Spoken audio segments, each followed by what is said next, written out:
Yo, what it do? What's going on, everybody, man? I hope you guys can hear me real good. Gotta use my other Bluetooth headphones for this edition the watch along, man. What's going on, man? We are live here, YouTube, Twitch, and also on TikTok Live, man. Appreciate everyone definitely tapping in. I can sort of remove this microphone, I guess. I mean, like, I guess I gotta keep it up with the show. But yeah, I got the Bluetooth headphones, so I want to know if you guys can hear me. I'm about to chime in on my other phone though. But yo, appreciate everyone riding with me, man. We be back at it. Monday night we did Monday Night Raw. What's going on? What's going on, my girl? What's going on? Yeah, we did Monday Night Raw, and yeah, afterwards someone actually said in the comments, man, yo, why you sound like a robot? And I was like, yo, why I sound like a robot? So then I was looking back at some of the clips though, and I was like, damn, I sound like a robot. So I'm trying to do some testing on the microphone before I actually started. And yeah, I can't unsound like a robot. So Shadow, man, yo, let me know if you can hear me good or whatever. So yeah, we get started, man. We got Smack Dizown on tap, of course. Let's see. Shadow, if you still in the comments, man. For real. Try co-hosting with another creator. Yeah, that's what's up. That's what's up. That's what's up. Welcome to Grand Rapids, Michigan for Friday Night SmackDown. The summer solstice is upon us. The most daylight of any day of the year. All right. Letting you know your microphone sounds like it's underwater. I don't know if it's just my phone, but I'm letting you know. Oh, yo, I'm glad you said that. I'm really glad you said that.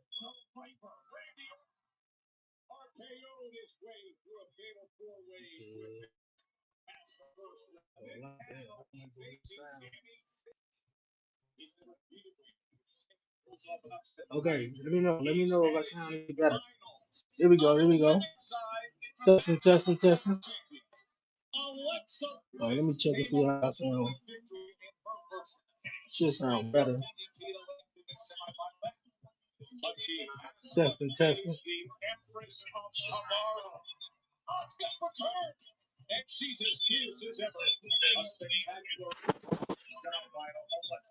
Testing, testing.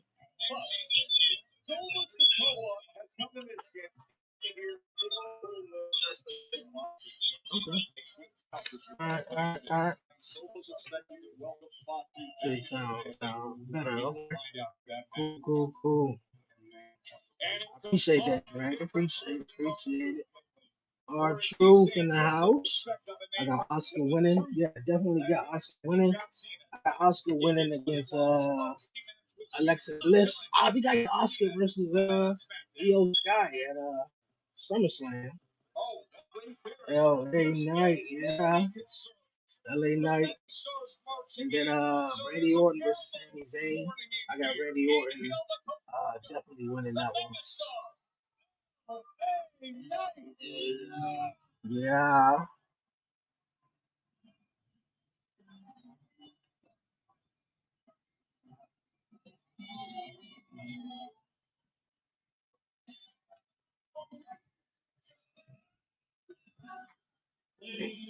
I'm guessing LA Knight is out here to talk about his old situation with Seth Rollins. Yeah. Way back here on SmackDown after 4 days ago disrupting Bronson Reed's fatal four-way on Raw. And Seth Rollins Monday Night Raw instead of Friday Night SmackDown. Then past Monday, Blake became involved in an attack away Bronson Reed, smashing up everything inside. Oh. Taking out Braun Breaker with Reed about to. He was about to hit him with a tsunami. But of course, LA Knight, Jay Uso winning. It was real strange. Jay Uso lost the championship, and now he somehow is in the King of the Ring tournament. You know? But okay. We're going to have Cody Rhodes and Jay Uso on Monday night. And the winner of that match is going to take on the winner of Randy Orton and Sami Zayn. LA Knight.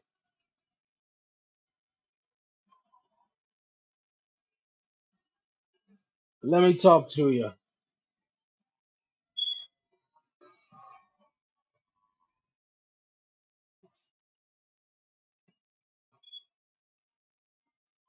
Let me talk to you. Yeah. Let's just go ahead and rewind our mind a little bit. We go back to Money in the Bank. Seth and his boys, they just happened to come down and screw this guy. Boo. And, usually, me, I usually let things slide. But I just figured I couldn't let that slide. I had to come back and I got a little payback and screw one of his boys out of King of the Ring. All right, that's better. But they came back, they paid it back to me one more time, screwed me out of King of the Ring, so then I screwed the other one out of King of the Ring. Yeah. Through Braun Breaker and Bronson Reed. And it's just got me thinking.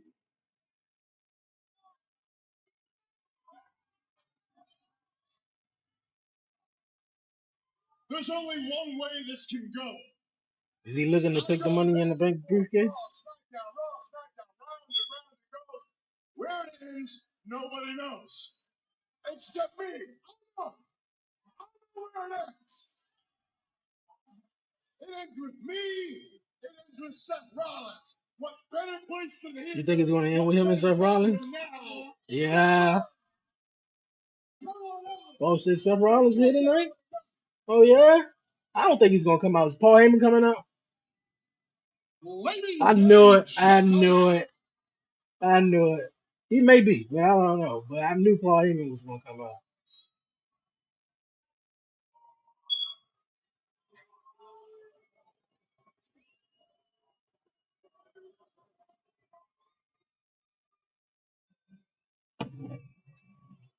Ladies and gentlemen, my name is Paul Heyman. Paul Heyman is going to come out and maybe Seth attacks LA Knight. I'm pretty sure from behind. Or you get Bronson Reed and LA Knight. Braun Breaker. Rollins. I'm telling you, this dynamic between Seth and Paul Heyman is still strange, though, man. I don't think it's that one thing that really clicked them. Besides that, Seth Rollins stole Paul Heyman from Roman Reigns and CM Punk at WrestleMania.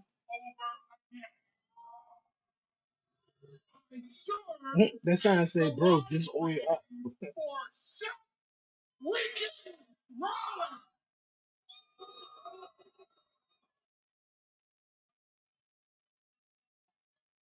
They say his name too, and then boom, right after that.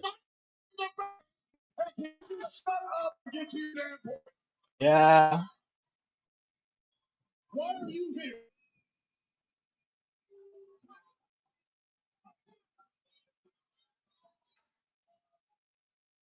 May I?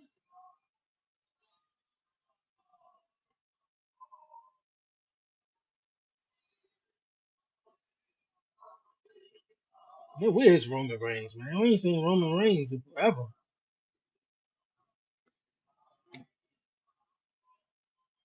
Yeah, because that's how it usually works. Also, I think Seth is going to screw Cody or Jay between the two.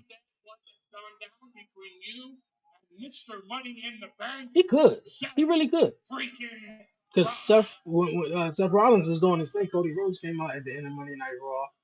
And Seth Rollins did come out there at the end of Monday Night Raw to beat up Jay. But Cody came out there and saved him. So it could be. So Randy Orton, that means Randy Orton, I guess, would win the Royal Rumble, I guess. Because if he calls Idol 1, somebody getting that title shot at SummerSlam.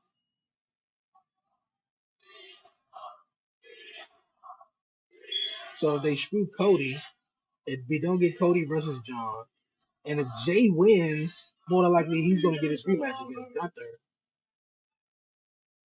I happen to be the biggest LA Knight fan in all of Oh, Paul Heyman WWE. here is sucking up right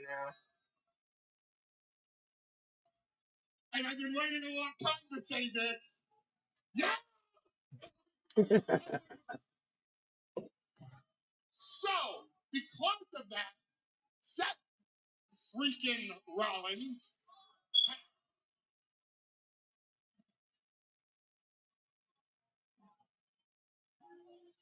has allowed me to say to you,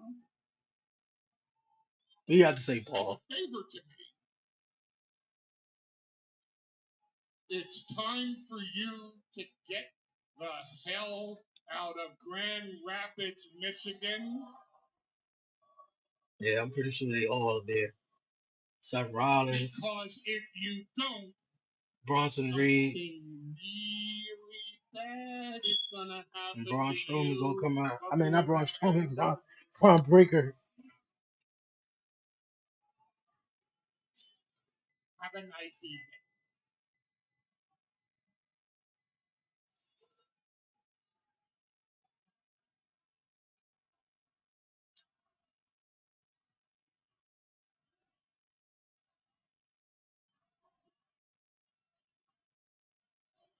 I couldn't help but notice, but did you just threaten me? Because I gotta just wrap my head around this for just a second. Because I I've heard you say that before. That's great. And you know why I've heard you say that before? Because you're a liar, you're a swindler, you're a grifter, you're a scammer, Definitely you're a a liar. schemer. Definitely a schemer. You leech on to every piece of talent that's got a little bit of hype, a little bit of buzz. You leech on, you suck them dry, and you move on to the next. Yeah, he said suck him dry. Seth Rollins just happens to be the latest in this. And then where do you go next? I really don't care. Braun The Breaker. bottom line is, I asked you for Seth Rollins, you gave me Paul Heyman. And while you gave me Paul Heyman, you gave me a Paul Heyman who's out here talking pretty damn tough. So it's kind of got me thinking. I kind of got this great idea while you're talking about wise man, wisdom. You know, there's a point in time where if you would have talked like that, a man like me would have looked at a thing like you and punched your wisdom teeth down your throat. But I'm not going to do that. LA Yeah. Knight. Here's what I'm going to do instead. Since you're Hopefully. talking so tough, I'm, since you can't bring it's me going to be the Seth World Rollins, Heavyweight I just Championship. have to think I don't think he's me, going to win the the only thing WWE we can do Championship. right here in Grand Rapids is LA Knight and Paul Heyman right here, right now. And I do find it weird that if the reason is that they took the World Heavyweight Championship off of Jay Uso just so Gunther can have the matchup, like why did Gunther and Goldberg need to be for a Do World you Heavyweight want LA Knight Championship? and Paul Heyman right now? Nah, you know the NBC did, all that other stuff. That's cool, but Huh? I didn't understand it. Jay could have kept the belt a little longer. Yeah. So I'll tell you what I'm going to do. I'm going to turn my back right now. I'm going to take my stuff off. Big man, I'm going to let you get the first shot and make it a good one. Because if you don't, I'll mollywop your ass all the way back out in Red Rapids.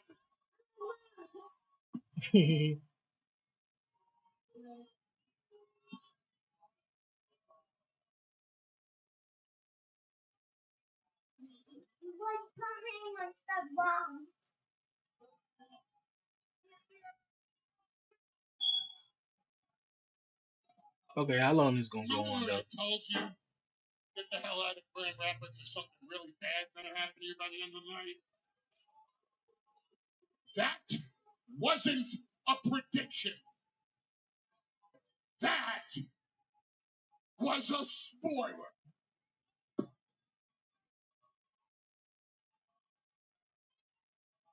Uh,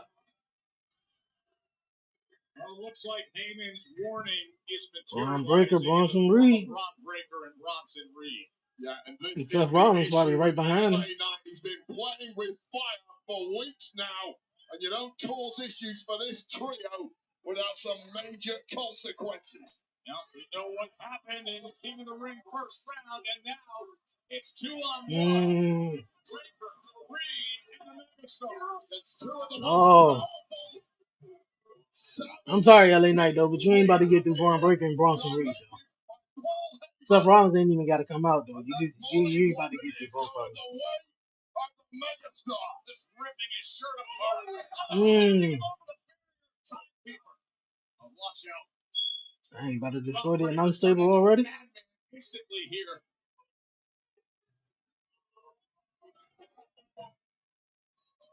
Oh, yeah, yeah. Swinging with a major equalizer. Or whatever plan Paul Heyman cooked up has backfired. The Megastar. Want to fight him off with the chair in hand. What's up at? As Paul Heyman has returned ringside to gather his troops. And even more layers to everything that's been That was a with spoiler. in the Seth Rollins crew. The boss tonight was Money in the Bank. Interfere there. And I'm pretty sure he's probably gonna be left laying by the end of the night by Seth Rollins. Yeah, by the end of the night, I'm pretty sure he's gonna be left laying. And I see what they trying to do with LA Knight, man. Trying to boost LA Knight up, and that's what I was saying in the video, man. Like 3 years in a row, LA Knight got snubbed out of the Money in the Bank briefcase. You know, last year Drew McIntyre won the Money in the Bank briefcase. The year before that, Damian Priest, which that year was definitely LA Knight's year. I mean, like, no offense to Damian Priest, though, but LA Knight was just a bigger star over LA Knight at that point, man. And it should have been LA Knight, but the the the the management crew and everything behind, you know, WWE and the creative was behind Damian Priest, man, and getting Damian Priest to the next level. And I think at that year's WrestleMania too, I think it was WrestleMania 39. I think, yeah, WrestleMania 39. Every member of the Judgment Day was on that year's WrestleMania card. Rhea Ripley, she took on Charlotte. Finn Balor, he took on Edge, even though Finn Balor should have won. But uh, Dirty Dominant took on Rey Mysterio, which that's a memorable matchup right there. But yeah, Damian Priest was not included in that WrestleMania. I think he came down, but other than that, man, it was LA Knight's time to win that Money in the Bank briefcase, and I don't think LA Knight is, I'm pretty sure they may have like a one-on-one matchup. You know, LA Knight gonna want that briefcase. They're gonna put it on the line at some type of special event or whatever. But however, he could become world champion. I can definitely see him becoming world champion. Trick Williams needs to be. I mean, look, Trick Williams, man, ever since he turned heelish to say on NXT, he been doing the damn thing, man. I like heel Trick because that babyface Trick was definitely getting stale, man. You can tell that babyface Trick was like, all right, whoop that Trick. That's all he had. Like his finisher ain't all that. Like do he really got character or like that? He really didn't. Just came out oiled up, looking good. Other than that, like Trick Williams didn't really, have much though. But the fact that he's still in NXT, he was on TNA last night, teaming up with the System and shit. I can't even think who else he was teaming up with, taking on uh who he was taking on uh Joe Hendry. Who else was in that match? Joe Hendry. The Rascals, Elijah, and a couple other people that I can think of. Though. But yeah, man, like Trick Williams doing his thing on TNA. So I mean, like it's cool. I definitely dig it, man. Though, but yeah, Trick Williams coming to the main roster because at first I was saying to myself, yo, man, if you come to the main roster, is everything going to still work out for him? Is that Trick Williams is definitely going to be, still, is he going to still get over it as he got over in NXT?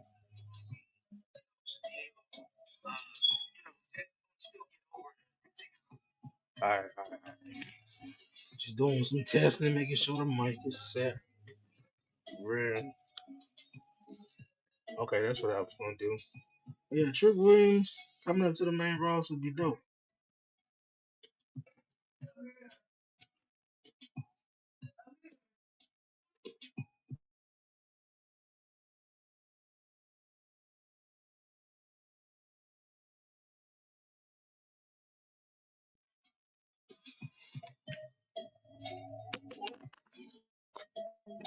The fridge. This was nowhere to go here with LA Knight Roderick across the ring. The attack was on the looked up for about 5 seconds by the power of Breaker on Reed to full control. LA Knight getting beat down. LA Knight was getting beat down by Ross Reed and Braun Breaker. These two powerhouses and seemingly living to fight another day, but trust me, that day will come. Have this under control. This is all in our favor. I'm wondering where Seth Rollins and all of this stuff. Which I'm pretty sure he's gonna show up later on tonight. Byron, is this a great time? Look,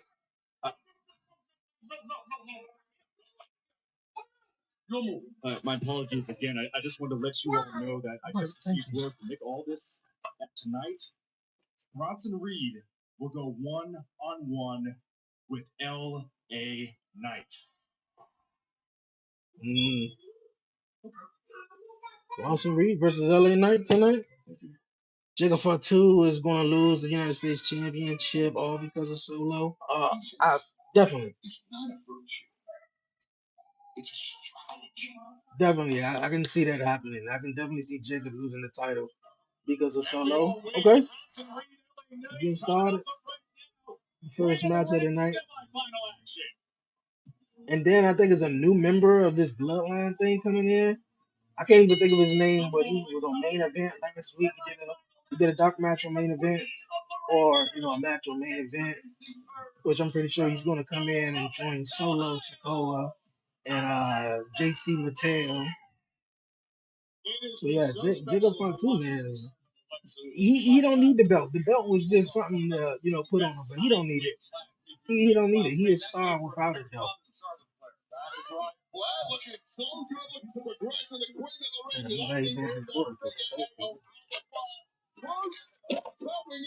Alexa Blanco just in the nick of time, hitting that down DDT, scoring the 3 count milliseconds before Fall tapped out to Flair. The margin between victory and defeat has never been closer, but Alexa. Nah, it wasn't Zilla Fatu though. It was somebody I think. I want Haku. Man, you people in the chat, man, let me know. It wasn't Zilla though. It definitely wasn't Zilla. Not Solo, Jacob Fatu. Yeah, I got you. Oh, wait a minute. You said not Zilla. Oh, Zilla Fatu could help out Jacob Fatu? I mean, that could be something, though. But, I mean, both of them is good on their own, though. I think that's even why Jacob Fatu is on his own now.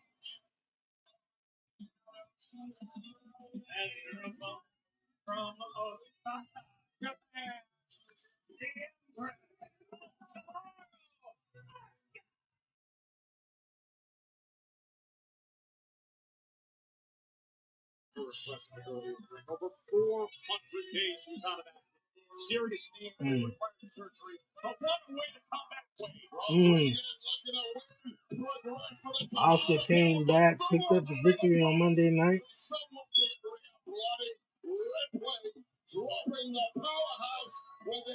Jade Cargill versus Roxanne. I feel like Roxanne might win that though, but I feel like they can definitely give it to Jade Cargill. Final against Alexa Bliss, just one step away from Night of Champions and the final of the Queen of the Ring Tour. 4 times world champion. She's worked so hard to get herself back to this time for the people we of that generation. 9 world championship reigns between these two. Only one woman can progress at Night of Champions, and let's not forget that sweetener of the championship opportunity at SummerSlam for whoever wins this tournament. Of course, Drew could join Seth's team because he hates both Roman and Punk. I mean, that could be a thing. That could definitely be a thing.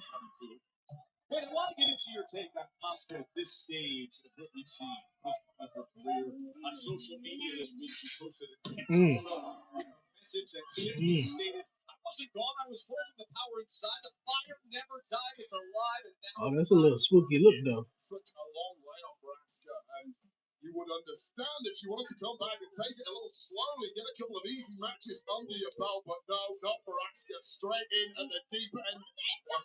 They was talking about a fourth person, the fourth member for the whole Seth Rollins faction. And Drew McIntyre could be it, though.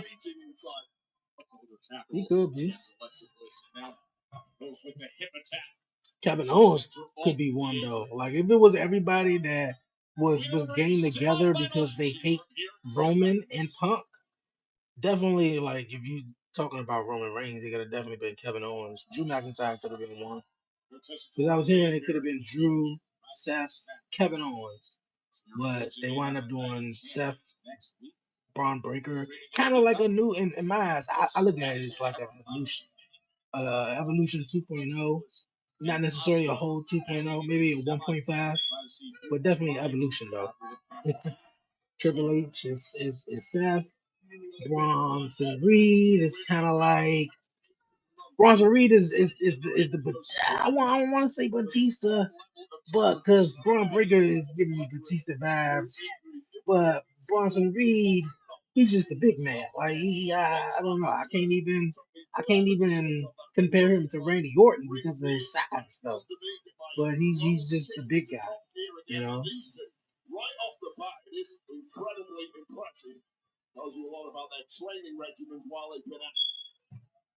And would you not agree that even the most consistent fan, viewer, aficionado still doesn't realize what it takes to do what you just did? I would absolutely agree with that. Look, everyone knows you can step on a treadmill, you can get on a bike, you can jump in the swimming pool. Nothing matches the kind of cardiovascular health that is required to get in that ring. The only thing that traditionally can build that is competition. That's right. This is one gurney. Look at whoever wins in this match, I'd be good with it, you know. But I feel like EO gonna win it, the Queen of the Ring. Not EO. Oscar. Oscar is definitely gonna win it. Got to do the hard yards in the ring, but these two are just natural. Because whoever wins this definitely got to take on the winner of Roxanne and Jade Cargill. 11,134. This is the kind of power that they knew they were going to get tonight. Just found out. Jacob is probably going to say, "I hate you so." Oh, that's right. They did say this week, Solo is gonna be here, and Solo want Jacob to say, "I love you, Solo." Yeah, and he's definitely gonna say, "I hate you, Solo" again, and then that's when that Haku, I can't think of his name though. You guys may know what I'm talking about though. He definitely wrestled in New Japan, and I believe he was a part of the Bullet Club and everything. So he's supposed to be joining Solo and them. So I hate you, Solo. You got Jason Mattel beating him up, Solo beating him up, and this other guy, new guy coming in. Oh, you should drop kick. 1, 2. That has knocked the stuffing out of Alexa Bliss. Knocked the stuffing out of Alexa Bliss, though. There's some sort of competition in this match. Not even Thanksgiving. Because Asuka is looking dominant. Knocked the stuffing out of her, though.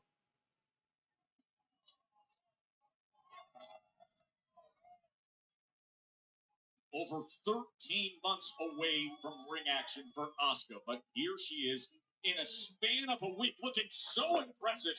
They should have kept Oscar's return as a surprise, man. Yeah, and it's also unfortunate what happened to Liv Morgan on Monday night, man. Within like a span of what, about 2 months, and a match with Kyrie Sane, you seen EO. Yeah, you're not EO, but in matches with Kyrie Sane, you've seen Liv Morgan, and not only Liv Morgan, Zoe Starks get injured. So and I'm not saying that it's Kyrie Sane's fault, but looks like Liv Morgan gonna be out for the rest of the year. And I believe she's supposed to have a program with Nikki Bella at the Evolution Premium Live event, but I'm pretty sure they're gonna save that until WrestleMania. They're gonna say that some things happen for a reason, man. And Nikki Bella coming back, she may do something. I don't know if Liv Morgan. They say they may not even relinquish the tag team titles from her. So if they don't relinquish the tag team titles, then she may still be around, but probably won't be wrestling. Who do you have winning between Jacob Fatu and Solo? Also, I feel bad for Liv. Hopefully he heals fast. Yeah. Unfortunately, happened to Liv Morgan. Sister out again. Nope. What a sequence between these highly skilled former champions. Right to the temple. Could that do it? No.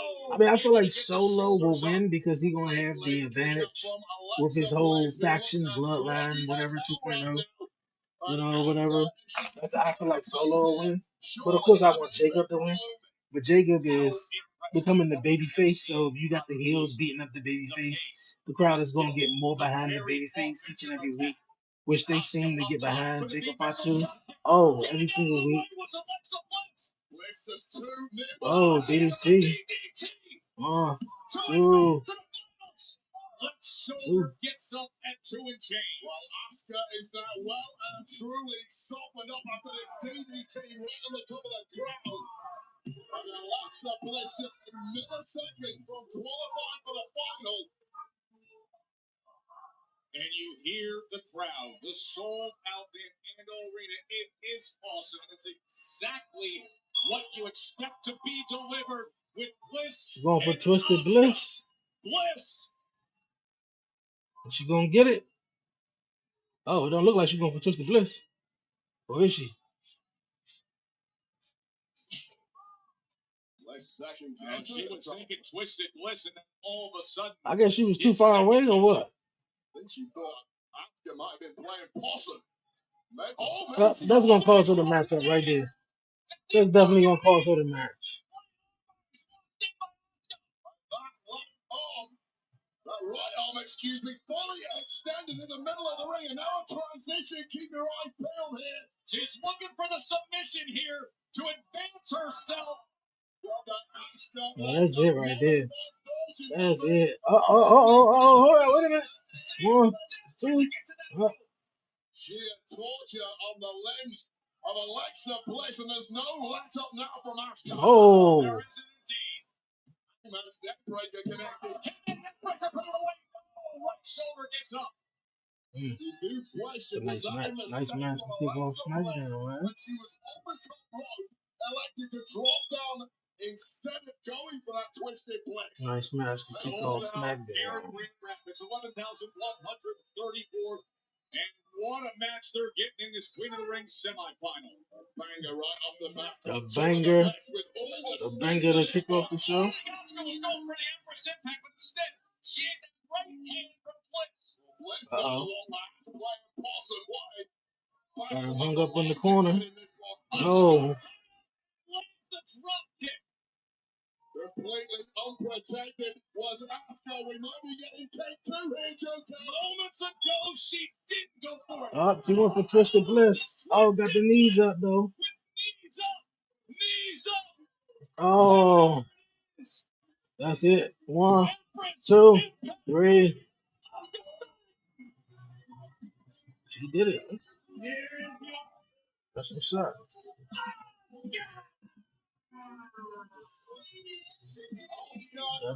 That's what's up. I pushed the button at the wrong time, huh? Yo, definitely hit the like button down below and subscribe, man. For real. Definitely, definitely. Okay, so we're gonna get Oscar versus either Jade Cargill or Roxanne.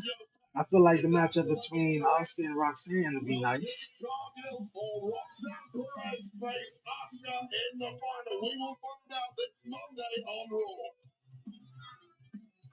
That's what's up. Damn.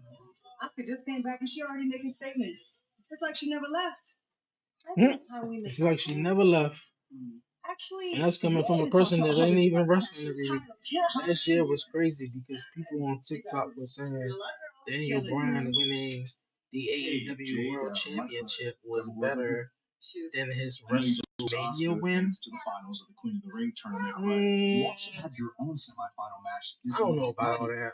Against Roxanne Perez. So I don't know about all that. How do you feel about facing such a talented competitor like Perez? And also, how do you feel about the possibility of I did hear about that, but I don't think so.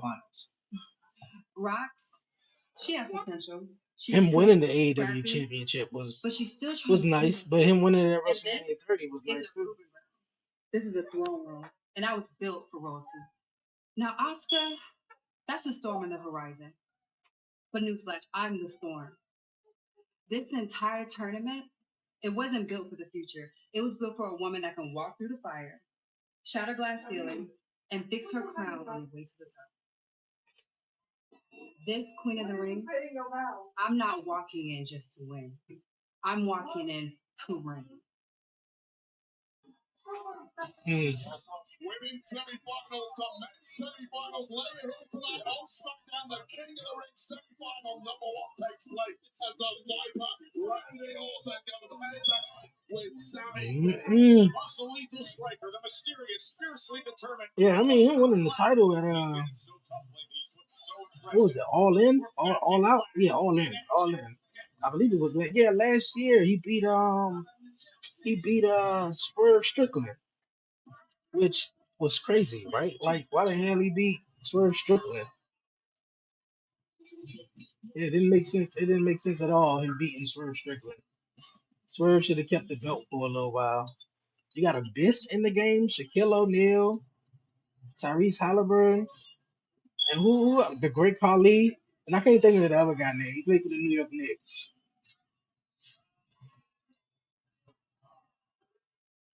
Okay, that's what's up. I mean, both of them. I mean, if Tyrese Halliburton don't win Sunday night, I mean, he just be in the game and don't have an NBA championship too. But yeah, like I mean, him winning at All In, it was alright. You know, people got different opinions though. And of course, All In was last year, and that WrestleMania 30 win was what 9 years ago. So people probably going to more with the most recent one.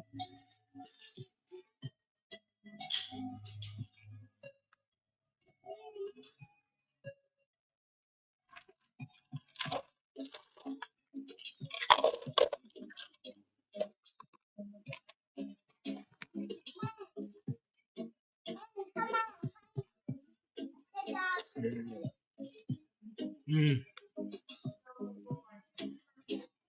All right. Now also got who else we got? Still got the Randy Orton, Sami Zayn, Jacob Fatu must say I love you solo tonight. Also, who else we got? Is it? No, I think we saving. It's another matchup. I think it's supposed to take place tonight, right? No, we already had Oscar and Alexa Bliss. So Randy, Sami Zayn, LA Knight is gonna take on Bronson Reed, which I believe that's gonna end in disqualification.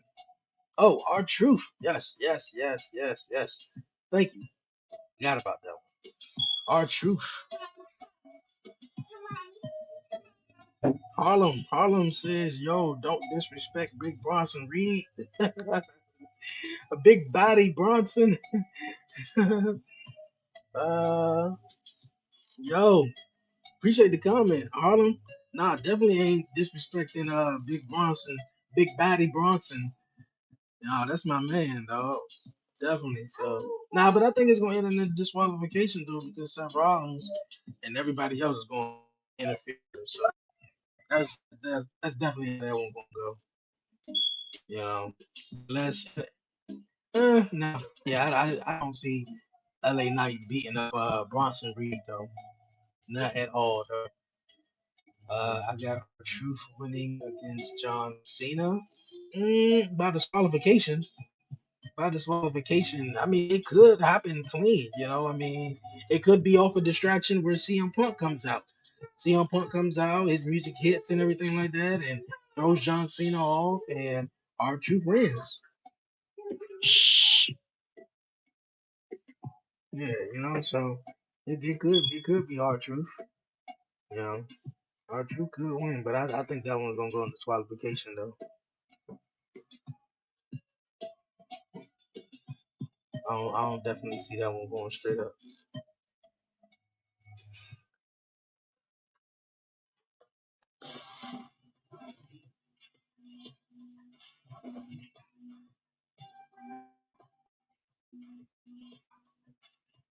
This next week already? Time be flying. It'll be the first time they fought since 2013. How's your boo-boo? How's yours? Chelsea Green look like she ain't got that face mask on no more. I should have been queen of the ring, and I would have already been building my parliament by now if it weren't for you. Really, is that big of an issue with it? When I tried facing me in ring then. But ladies. If anyone should have been in the tournament, it should have been me. But had your replacement tapped out 3 seconds sooner, I'd still be here. So here's the thing. I'm gonna have this match made tonight and tap you out tonight. Not holiday royalty from what? Now did she make it a what? I don't need your help. That's cute. I wasn't here to help you.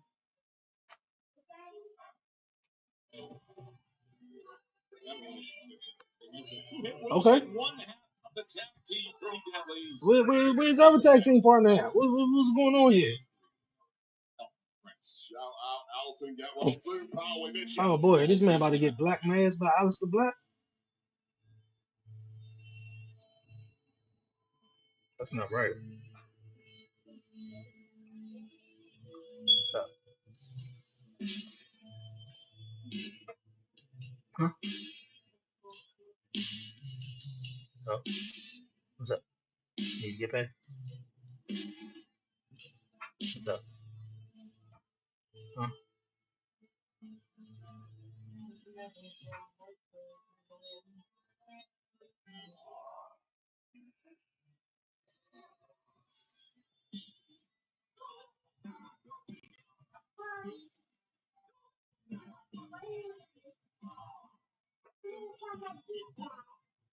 You can never be evil.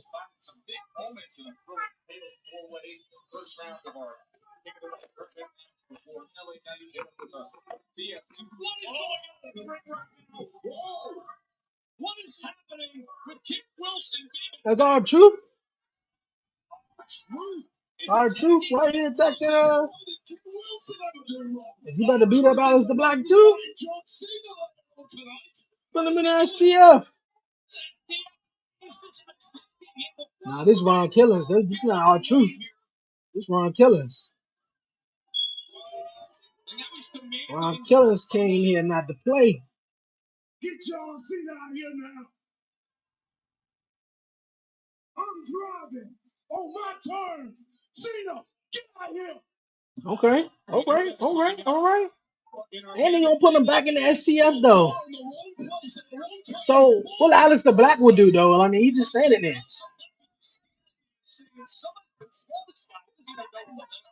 don't know if you can control this version of R-Truth.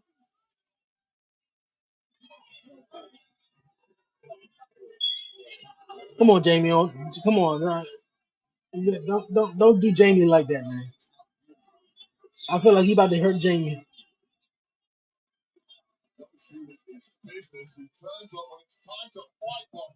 R-Truth was ready to throw hands immediately. That's how unglued this version of R-Truth has become. after that betrayal by John Cena. Finally, some sense taught into our truth, but now. So what does Aleister Black do then? I mean, like his opponent been taken out, man. Something more is for respect. And speaking of Wade, the seeds of disrespect being planted for a match. That's how we've arrived at the shocking return of a Hall of Famer. So what happens to Aleister Black? He just left standing there? In just 3 weeks. That's wild. That is wild. So he just left standing there and gotta go back right back to the back. That's crazy. Chelsea Green is doing a great job. Also, her nose was bleeding back in Saturday night's main event. Yeah, it looked like Zelina Vega broke her nose and she was wearing that face protector for a while. She don't got it on. She didn't have it on tonight when they was just having the backstage segment. So it looked like it's healing. You haven't seen her in a match in a while. Ron Killings is going to beat up. He's going to beat Cena ass. Hopefully, well, he was definitely beating Pit Wilson ass.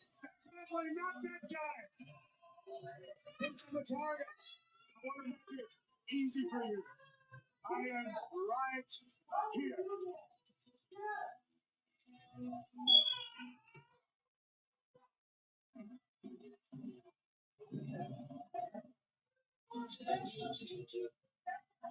Don't be confused, Gunther.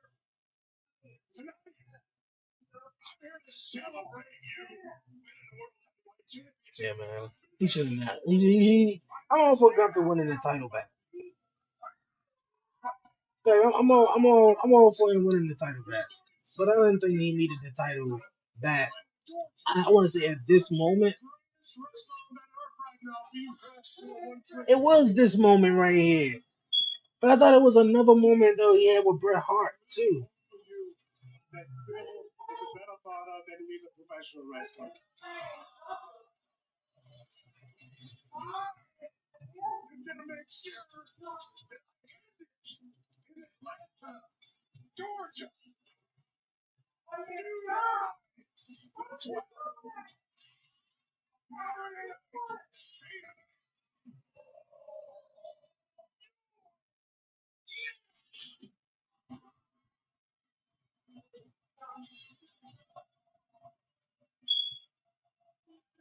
Goldberg sucks. Goldberg sucks. The matchup is now. This match is gonna last all about 10 minutes. All about 10 minutes, and it probably won't even be that because it's on Saturday night's main event. They're gonna have probably like 5 commercials in between their matches. I mean, like you know how Saturday night's main. They should put Saturday night's main event on Peacock or something. Cody Rhodes.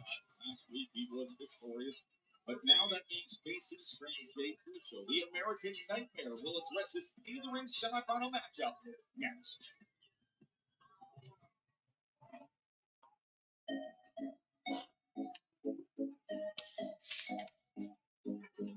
All right. Step away for a quick second. Be back, man. Hang tight, hang tight, hang tight.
The button this side.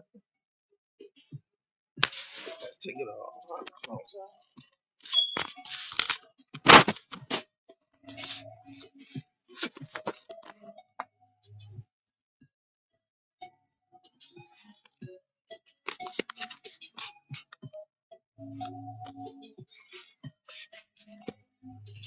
Alright.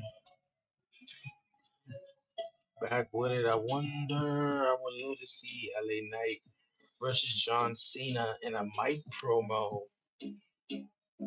Definitely would love to see John Cena and LA Knight in a mic promo going back and forth on the mic though. But of course, John Cena would definitely let him have it though. I don't think anybody, even with Cody Rhodes, before WrestleMania, going into WrestleMania, when John Cena was, having them promo battles with Cody Rhodes, international at the international Raws and Smackdowns, man. Like John Cena was delivering it to him. And don't get me wrong, Cody Rhodes said some stuff, man, that was like, okay, Cody, like you did do that though, but I don't know. I don't know if LA Knight is really on that level to see, going back and forth in a promo battle with John Cena. Would it be nice? Yes, it would be. Yeah, it would be, but you know, I don't know. I don't know, man.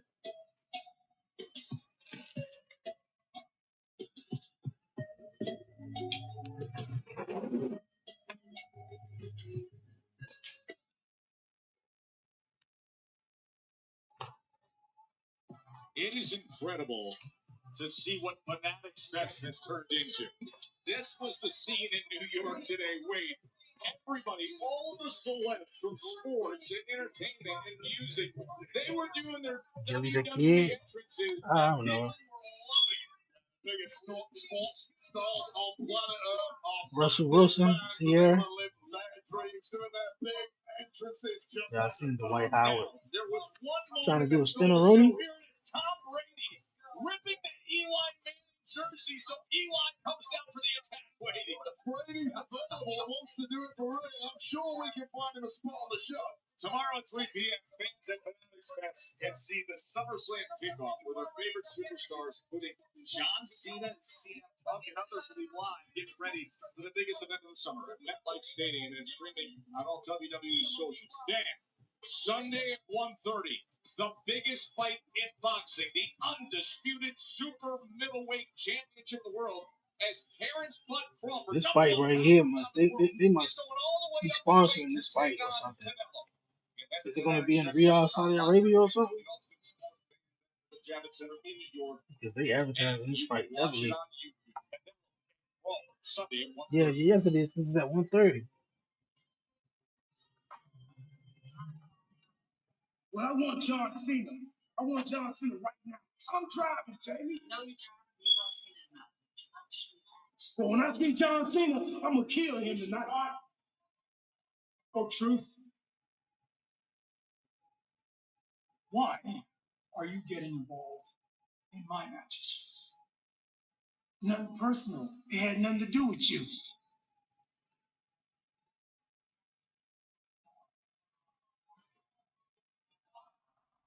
Okay. Look, man, he's going through a lot. Let me talk to you.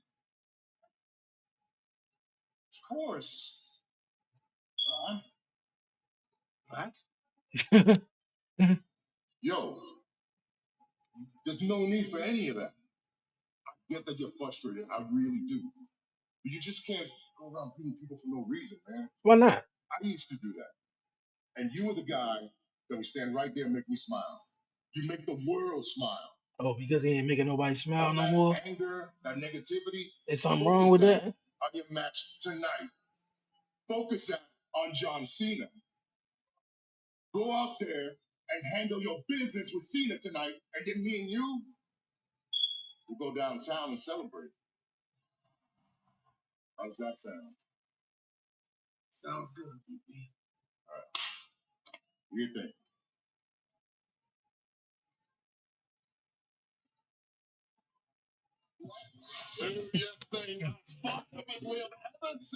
Nah, let's see how this goes, man.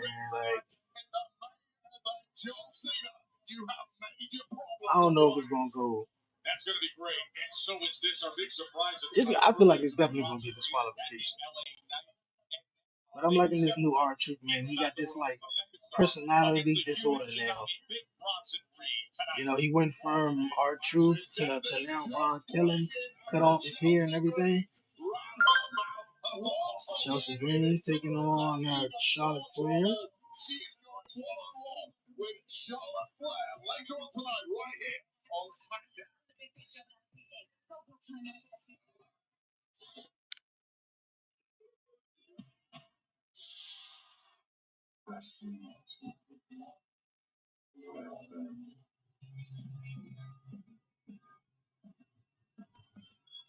Cody Rhodes.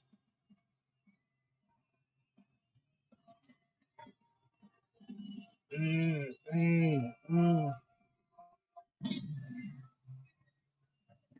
what was that noise? Sound like a train was coming or something.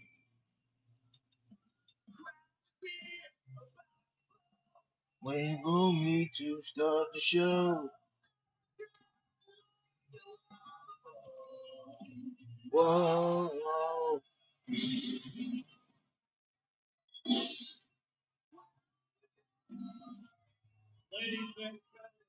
Sound like it was their pyrotechnic system. Sounded a little different though, but okay.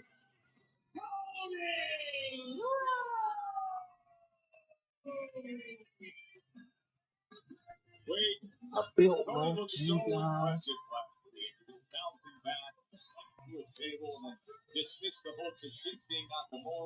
gonna be with you. I am my kingdom. Statement to me in the King of the Ring semifinals set for Monday Night Raw. We have big task ahead of him this Monday against Jey Uso, of course. The winner of that will face the winner of tonight's semi-final between Randy Orton and Sami Zayn in the final.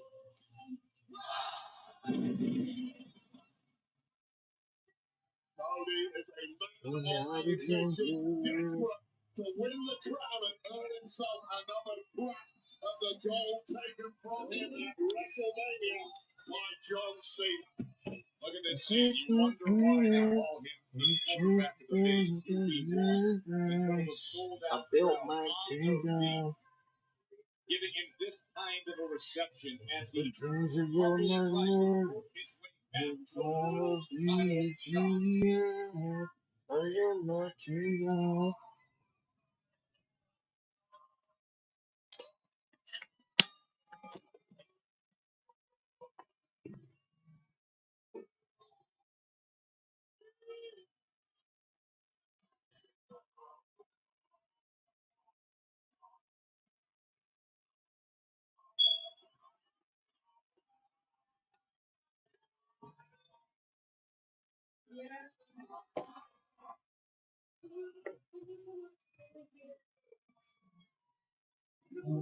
I can see Seth coming out to talk to him. Oh, no, I don't see Seth about that. I see Jay. I don't see Seth. and the other semifinals has arrived. I'm glad he didn't get to answer get to ask that crazy question though. I mean, some weeks is just self-explanatory though. You ain't gotta ask what you want to talk about every week though. Especially after something happened though. What do you want to talk about?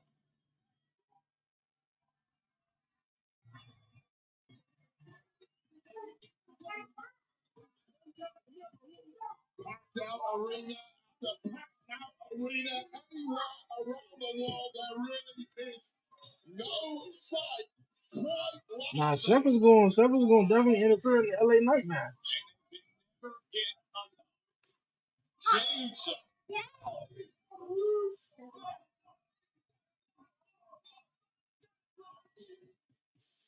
Just a couple weeks removed from teaming up with Cody Rhodes, and now just a couple days removed from facing off against Cody Rhodes in the men's semifinals of this King of the Ring tournament.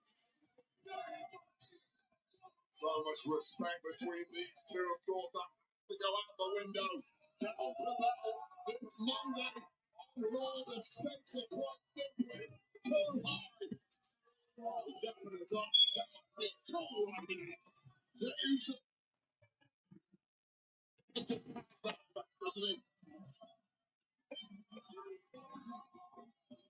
Sea of humanity completely in sync with Mayweather Jey Uso. A constant wave of energy that Ooh, so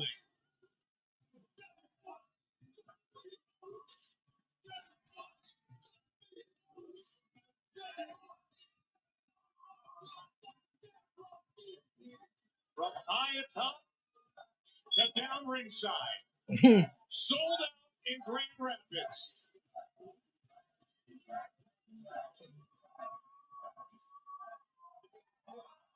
Ooh, I'm out the breath. I'll tell you so does it. I know he'd be tired after all of that, especially when he about to have a match, or even pull a promo too. My man be gassed out, be burnt out by the time he about to say something though. Like damn, man.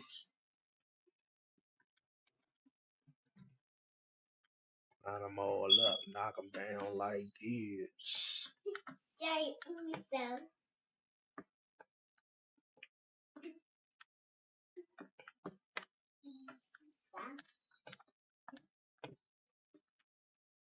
Get down.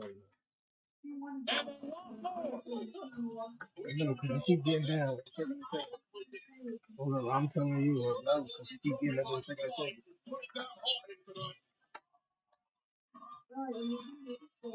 Hey, you can stand right there. But no, you're not going to keep getting up on the table, shaking the table, you jump on and off. No. Either up or you down.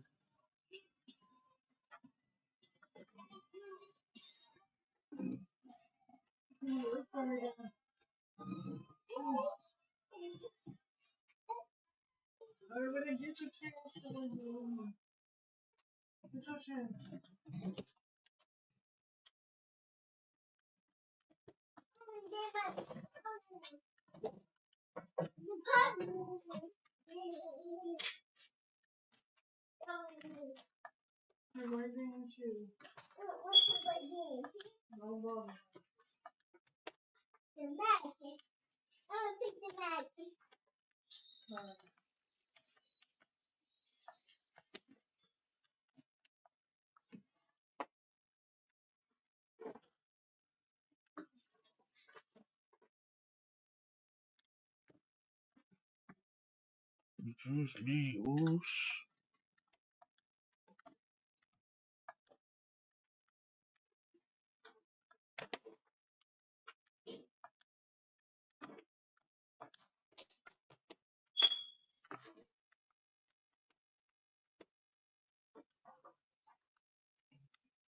Oh, come on.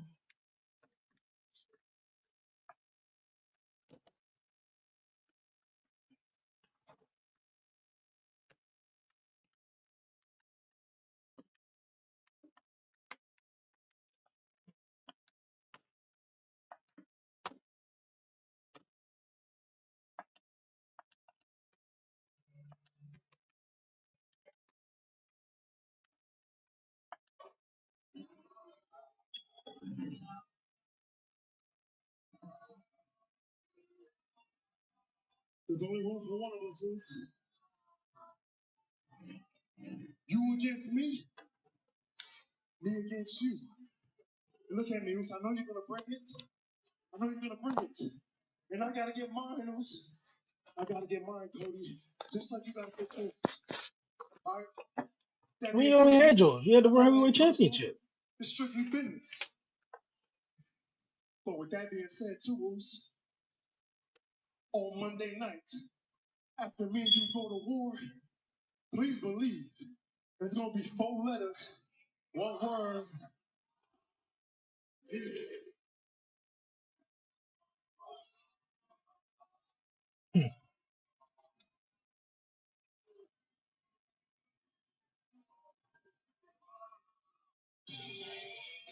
Hmm. Well, here's 4 letters, one name. SAMI. Way to ruin a moment, Sammy. I mean, Sami Zayn coming out and let it be known. Like, look at, So, a semifinalist. like if I beat Randy Orton tonight. I mean, whoever wins semifinal A and semifinal B, we got 3 matches every way you look. Sure, dude. But he had a yeet title reign. Could be Randy Orton and Cody. Jay, you got Jay and Cody already. Could be Jay and Sammy. Sammy and Cody. I guess that's another interesting one. Carnival atmosphere here tonight in Grand Rapids. Awesome crowd here in Grand Rapids. Awesome.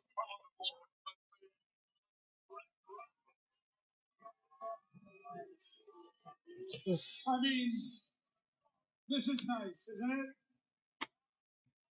I get to share the ring with 2 great friends. I get to share the ring with, if I may say so, 2 of the very best that this business has to offer. Now, I'd be lying if I said there wasn't a part of me that is very, very aware that the 3 of us standing in this ring, there's only one of us who has never won the world championship. Sami Zayn. If Jay and Sammy win, if Jay and Sammy win, Jay and Sammy would have to go against each other. Yeah, yeah, yeah. If Jay beats Cody, which I don't think he is, I think Cody's gonna win. I think it's gonna come down to Randy in the finals, Randy Orton and Cody Rhodes, which we thought we was gonna get that matchup actually for the title when Cody Rhodes was the champion. As you tried to finish your story. But if Jay wins, it's a matchup. It is so many matches. Like, that could be crazy. Jay could be Cody. And Sami Zayn could be Randy Orton because really, for real, Jay versus Randy Orton, nah. There's more story in the Jay versus Sami match. And, Cody Rhodes beat Jay. Is Randy beat Sami. You got Randy and Cody. And not all of these guys. Sami Zayn is the only one who didn't win a world championship yet. Yeah, but to do that, Sami's got to get through one of the greatest to ever do this. And he's staring at exactly the prize he wants. Randy Orton has finished thousands of stories over the past 20 years. Most of them did not end well for his opponents.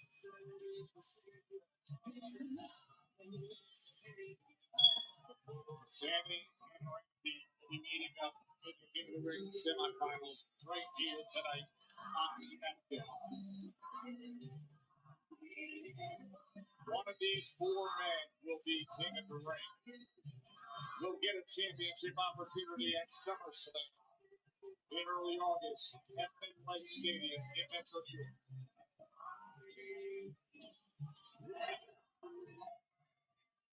Night of Champions is next Saturday.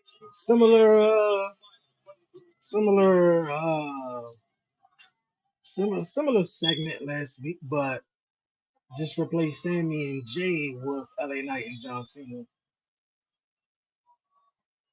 So it's all the 4 men left in the King of the Ring tournament. And these are, somebody pointed out too.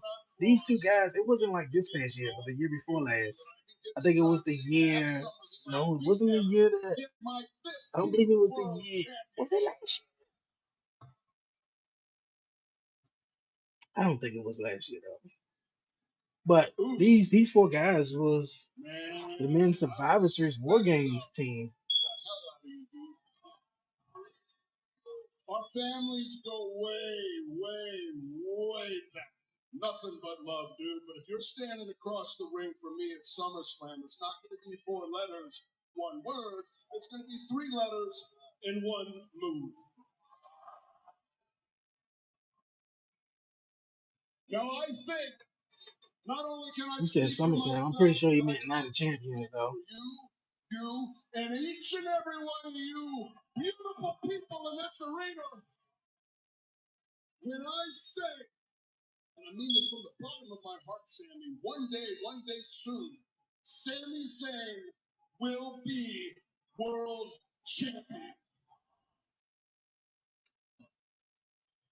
But SummerSlam's not that day.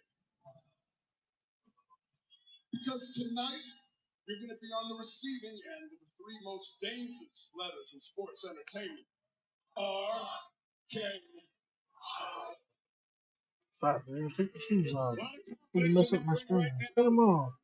The two have to prove it all immediately. Sami Zayn, Randy Orton, King of the Ring semifinals coming up next.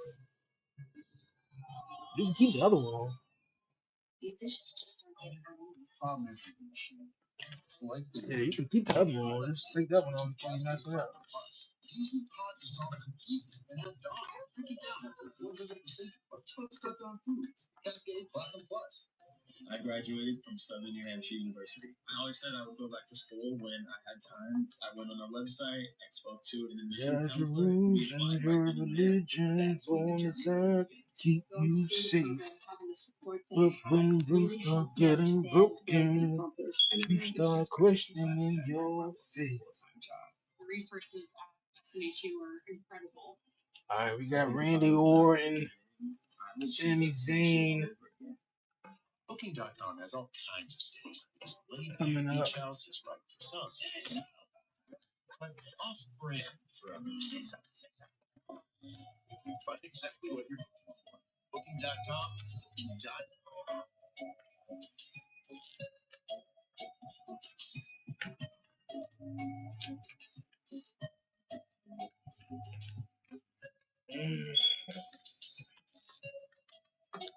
Alright, there we go. Shoot down, man, before you mess it up. Move it along.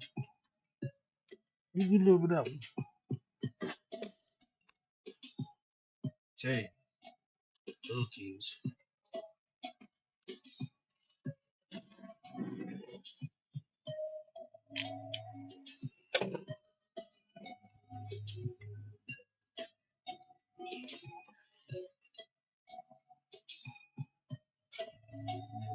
Sleeping? Go get in the bed. You're sleeping.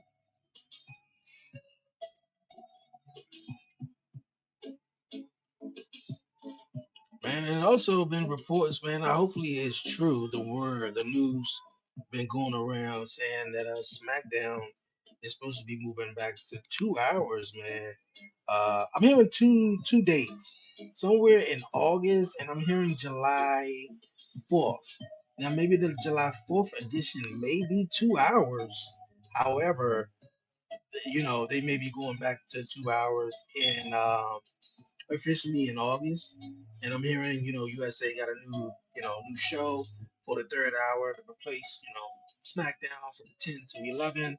Here on the East Coast, it may be 9 to 10 for some of you guys, but man, I'm all for this, man. I understand why they made SmackDown 3 hours, and and sort of a replacement because Raw was 3 hours. Raw had left USA, went over to Netflix, and that third hour was really big for WWE in the USA Network. Although it wasn't really received well with them being just 3 hours.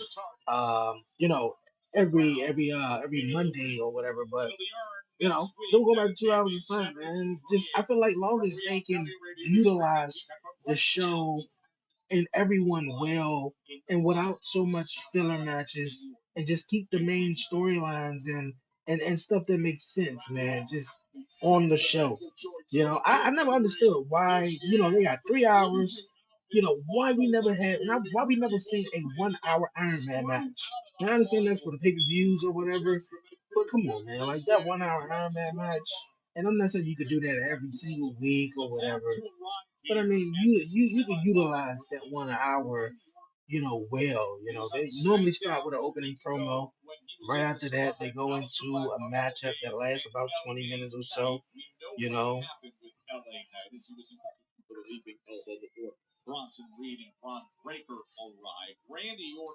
So by the time you look up, the first hour is really gone. So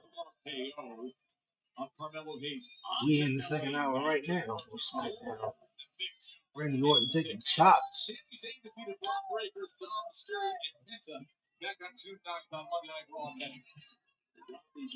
already. I remember historically Randy being furious anytime anybody ever chopped him. Sami Zayn, No. And Randy was quick to get out of the way. He saw just out of the corner of his eye coming his way. Those eyes of the Viper just narrowed at him. And in this well backfire on Sami Zayn, who started out right hot tonight. That's the last one. The intense, focused eyes of the Viper. Let's go. Let's go. Right now, because Cameron's cross on late has been whispering severe negativity into the ears of Sami Zayn, consistently telling him he's not good enough to beat the very top tier of competitors in WWE, and that clearly includes Randy Orton. And Cross has a way of doing I feel like he barely even got that poke though. As well. And now starting to listen to those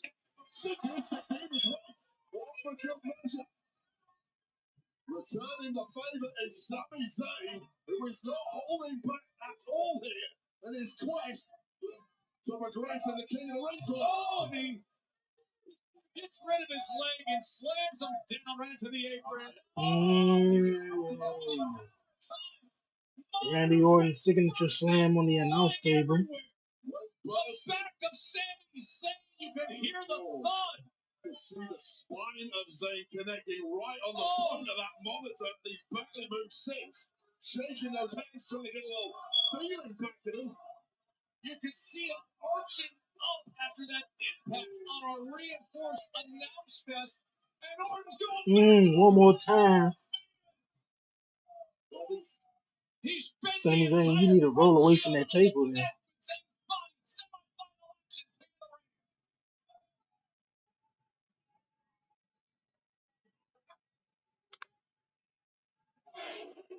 What did you say about the You falling asleep?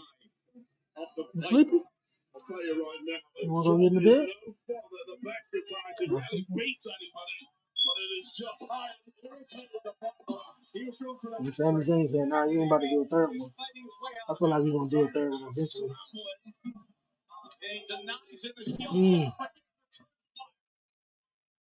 And the Viper bouncing off the steel here. Now the referee is counting it. We're up to a 5. Both competitors need to keep an eye on this. Double counter is doing nobody any favor. Oh, Sammy was going to give him some of his own medicine, but instead, Randy slams his head right into the announce desk. Right into the announce desk. Randy's all out the True. window now. And that bodes badly for Sami Zayn, because when the Viper is unrepentant as he is now, that is when he's at his most dangerous.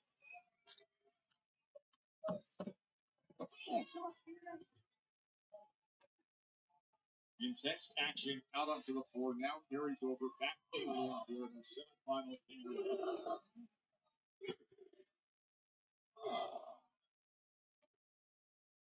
I don't know if the crowd knew exactly what they were going to get in terms of two guys who were so respectful in the ring prior to the semifinal match, shaking hands. But there has been a deep level of 3, 4, 5, 6, 7, 8, 9, 10.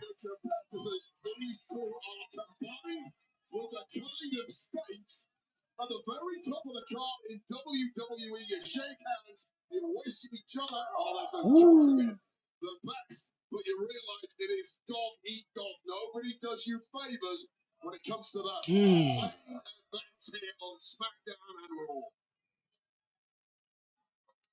Randy Orton's chest gonna be red after this. Both men spending time talking about why did he have to seeing it again just in the last few minutes alone.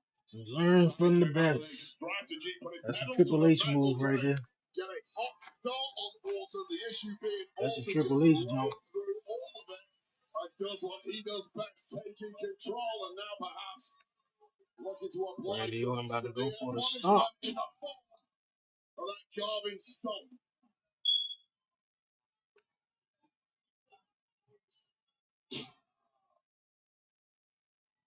And this is just a pace at which Randy Orton excels. A wounded opponent, and all the time in the world to target those weakest, smallest of joints. Bullseye every time.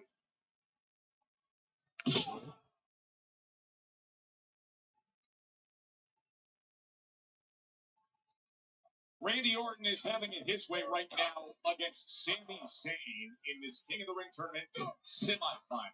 Winner advances to Night of Champions in Riyadh to try to become Randy Orton. With the smooth, methodical. Uh-oh. Over the top. Clothesline. And you can see him trying to gather himself after he took such damage on our announce table. There were multiple slams to the back. Oh, the big elbow from Zayn. Go for a tornado DDT. Oh, no. Oh, axe handle.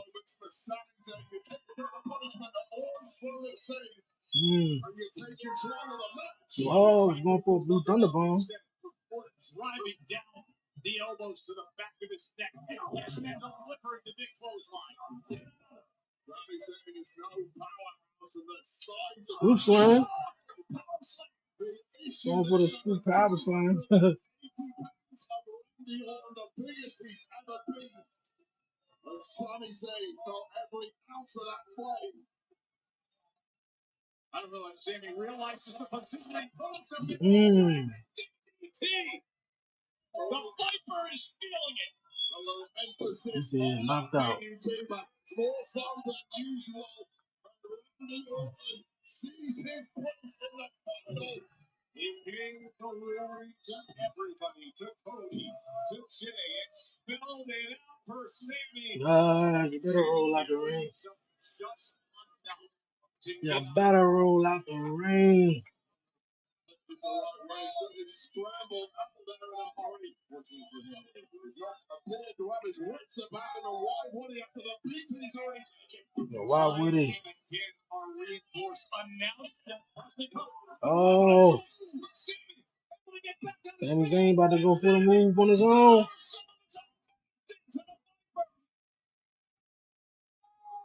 Can you believe I gotta find out what my clip at. For real. Gotta just sitting there right here. I don't feel like they hear me better with right here.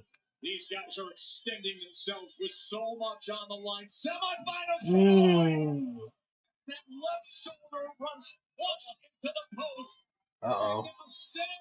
Sami Zayn looking for the Aluva kick. Oh, another power slam. 1, 2. Sami Zayn picked out. Again. That is when Randy Orton is at his most dangerous. Those reflexes are unsurpassed. Tremendous instincts, and in the nick of time, pulling out that power slam on Sami Zayn, who thought he was just about to punch his ticket to Rhea. Well, you saw the diamonds in that King's crown. Remember, the winner of King of the Ring gets a championship opportunity at SummerSlam. But to do that, yo, what's good? What's good, man? Everybody's in the chat on TikTok, man. Share it live. Definitely share it live. Uh-oh. Share it live, man. Looking for an RKO. Blue Thunder Bomb.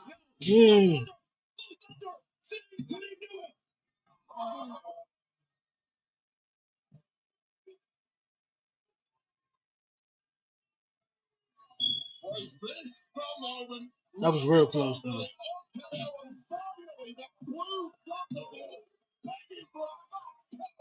It wasn't quite fast enough for Sami Zayn. But Sami Zayn can still finish it here. Back and forth they go. The ebb and flow. The tides of Going combat. to the We top have rope. seen it between Zayn and Orton. Zayn having to dig deeper than he's ever done before. He's gonna No, pull this yep, off. RKO coming. Oh, we reversed it. Unable to get the RKO. Oh, into RKO this time though. There you go. 1, 2, 3. So Randy Orton is going to the finals 2 years in a row, back to back, of the King of the Ring tournament. You know, we all know what happened last year. He took on Gunther in the King of the Ring finals, and Randy Orton's shoulders was up. They had to run it back. What they ran it back at I feel like that was Clash. Who was it? I forgot what pay per view it was though. It was in Berlin though. Bash of Berlin. Bash of Berlin. They ran it back because at SummerSlam, obviously Gunther had to take on Damian Priest. He took on Damian Priest. Finn Balor calls Damian Priest the match. Gunther won, and then they ran that matchup back at Bash of Berlin between Gunther and Randy Orton. So hopefully, yeah. Appreciate that, Bash in Berlin, yeah. So hopefully they don't, do that again. So I want to understand the logic of Randy Orton going to the finals twice. Now I get Randy Orton is the GOAT, man. He's the legend and all that. But if he ain't gonna win this time, then Gunther, that was his time. He won it last year, became World Heavyweight Champion. We already see Cody Rhodes as WWE Champion. We would love to see Randy Orton as WWE Champion. I don't know if John Cena's title run is going to come to an end at SummerSlam, like last year's. Everybody who got won the King of the Ring or Queen of the Ring, Nia Jax, she won her championship, and Gunther won his championship following winning King and Queen of the Ring last year. So, I mean, hey, that's what's up. I'm excited for Randy Orton winning. I feel like the matchup between Jay and Cody Rhodes is definitely going to be a whole lot of story among that. We've seen both of these guys get drunk on live television after the pay-per-views, premium live events. They've been tag team champions. Cody Rhodes was the one who brought Jey Uso to Monday Night Raw. So there's a lot of stuff. I'm interested in that, but I feel like it's going to come down to Cody. And I think we're going to finally have the Cody and Randy Orton matchup that we sort of been waiting for since Randy Orton came back and since Cody Rhodes came to WWE. So, I mean, I'm all cool with that. Night of Champions? We got John Cena versus CM Punk, and you got Cody Rhodes versus Randy Orton. Both of those matches alone, man, I like that. So come on. I mean, how can you not be excited for that though? How could you not? So I'm loving it. I'm loving it. Yeah, Bash at Berlin, that's what it was. So hey, okay, Randy Orton goes to the finals again. Now we look towards Monday night for the last two semifinal matches of the tournament with Roxanne taking on uh, Jade Cargill. Either woman could win in that, but I really think it's just going to come down to, um, I think it's either going to come down to, whoever wins that and Oscar. It's definitely going to come down to Oscar. Oscar's going to win and beat both of them. Now, if Roxanne wins, I think it'll do tremendous for her. Oscar don't really need it though. Now, the story and the matchup with EO presents itself. It's definitely awesome, man. Like both of them are Japanese superstars, and they was both part of Damage Control. So I mean, like, I love it because EO for real. Since Oscar been gone, I kind of like been like forgetting about Oscar. EO been doing a darn thing. EO made me forget about Oscar since Oscar been gone. All I was just like, yeah, I did, you know. I ain't gonna say that no way. That's what's up.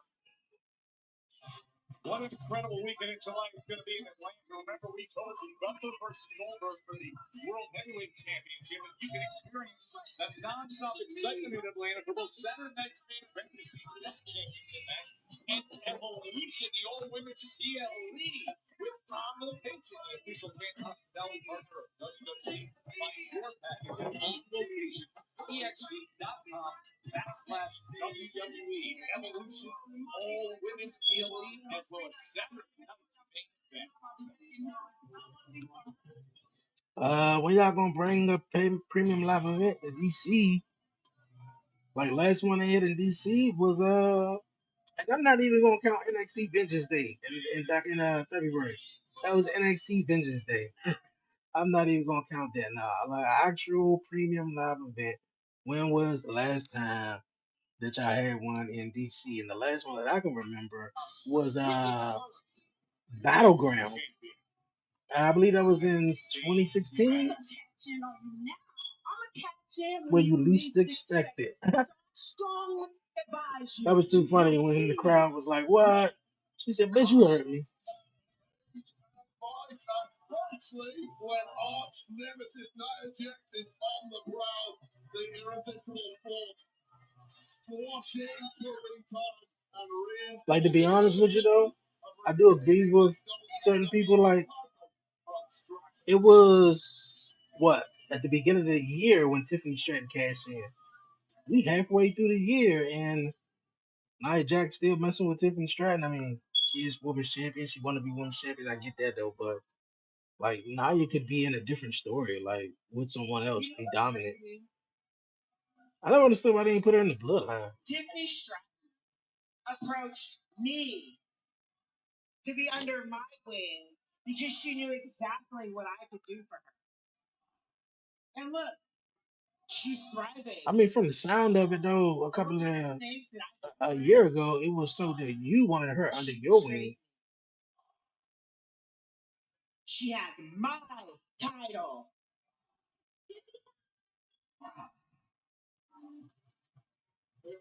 Every time.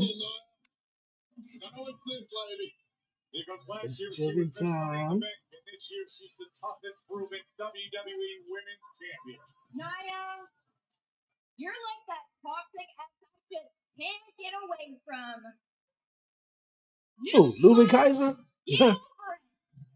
I know Lubin Kaiser. You Y'all make ain't break up excuse yet, after though. excuse, but when are you just gonna admit that maybe it's just you? I want to say she's better than her though, but I mean, you good, Tiff. Don't do my boo Nia Jax like that though. So if you're so much better than me, why don't you give the rematch I deserve without kicking a chair to my face? Nia Jax sound like she just got over a cold. You're so desperate for a match. Well, it's your lucky day because I just made it official. Next week, you and me. Boo. Of course, the babyface is always going to accept the match, try to be the fighting champion. But we already saw these two women go at it though. Because this isn't just a regular match. This is gonna be a last woman standing. Okay. Last woman standing. They close out the chapter between Tiffany. Oh, Tiffany Stratton and Nia Jax. And next week's SmackDown is the go home show to next week's SmackDown is the go home show to Money in the Bank, which I believe, not Money in the Bank, Night of Champions. In which I believe that tonight, next week's SmackDown is obviously going to be pre-taped because they're going to be in Saudi Arabia the following night after. So either they're going to pre-tape it tonight following SmackDown or on Monday.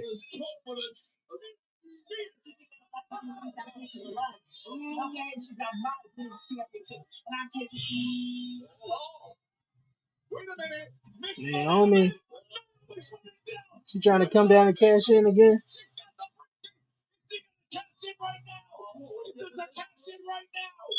Ah. physically denying Naomi the ability to pass it.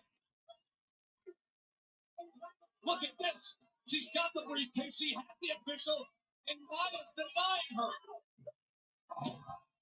Just in time, Tiffany's back on her feet. Well, Nia Jax protecting her own investment. She wants to go from certain.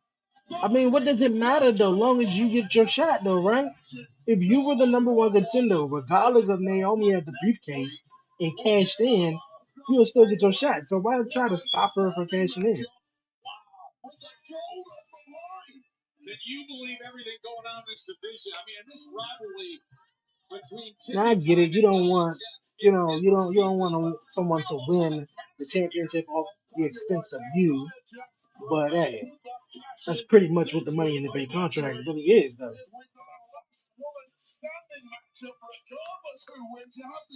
That's really what it is, man. Most like what was it? The first Money in the Bank cash in.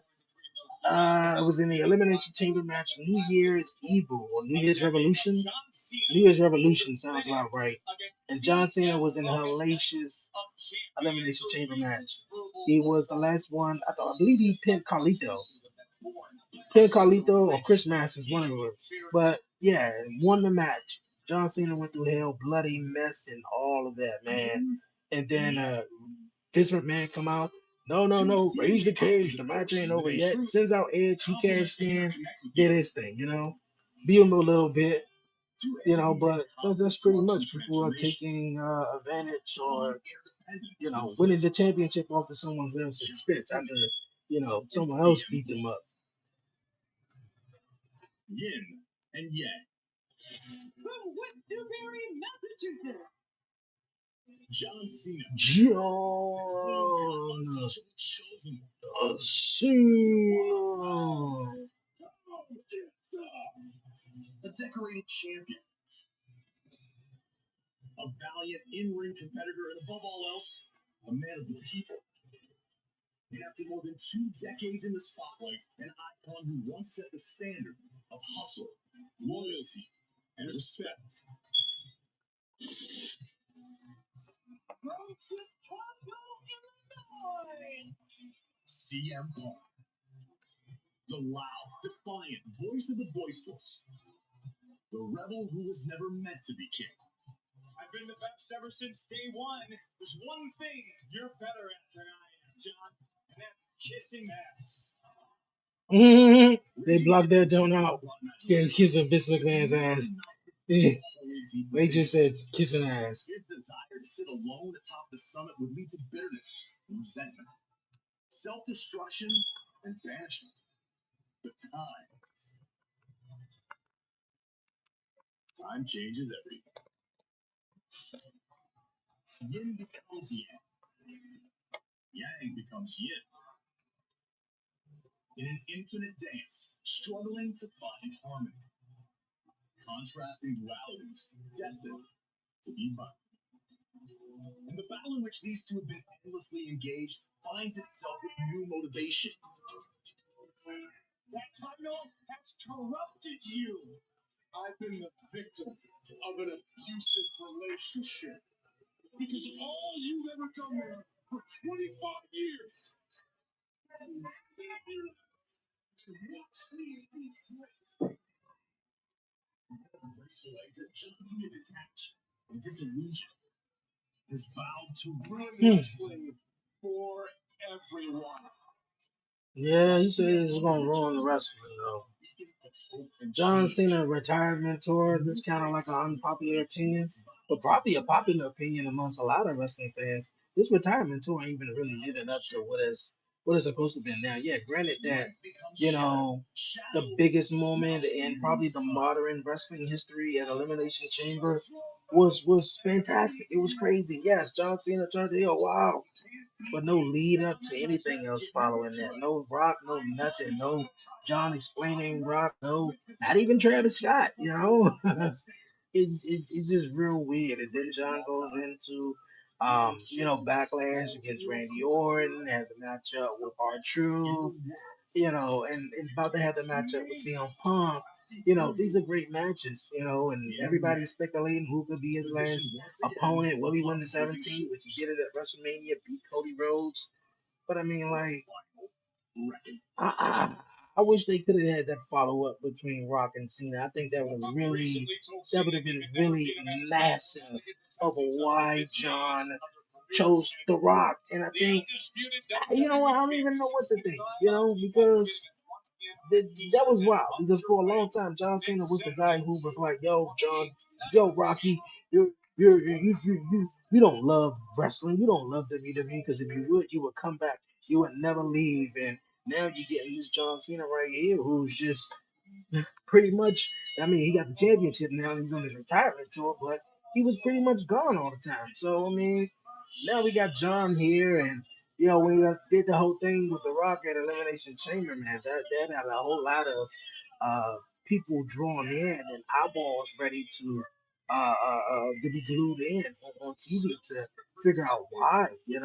And back in when it happened, people were talking about, yo, John Cena turning heel was better than Hogan. Now looking back at it, Hogan standing tall. Hogan, the NWO, will stand the test to be the greatest heel turn of all time. Now, John Cena would have been great, with the follow up. If Hogan just did the heel turn and just dropped the leg on Macho Man Randy Savage and was like, okay, yeah, I'm joining the NWO, but then on Monday Night Nitro or whatever, or Thunder or whatever it was, and he came out and never said anything, to Nash, to Hall, or anything about the NWO. It'd have been like, yo, what in the world? Like, he came out there, did the leg drop and everything, like, so no follow up. So, but it was massive follow up, and Hogan was a part of the NWO, and John Cena and Rock, it was no follow up other than that. It was just a huge moment. That's all it was. Now that's me being mature enough to say that was a huge moment. Because for a moment I was agreeing with a lot of other people, like, yo, this Rock John Cena heel turn thing at Elimination Chamber was priceless, and it was. Had me out my seat, couldn't believe it. But trust in to believe it though, man. Yeah, it's not the greatest of all time. You know, it was just to be honest with you, I got to say it was the moment of the year. If you end the year right now and you're like, man, what happened in WWE? Man, there've been some real big moments though. But yo, John Cena turning on the Witchcom was a huge moment. Huge moment.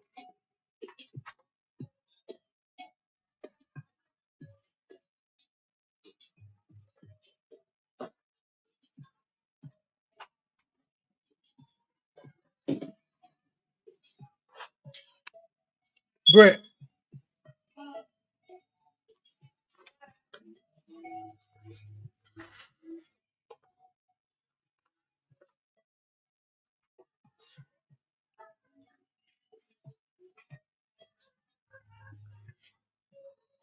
I don't know, but you pick him up so I can go take him in the room.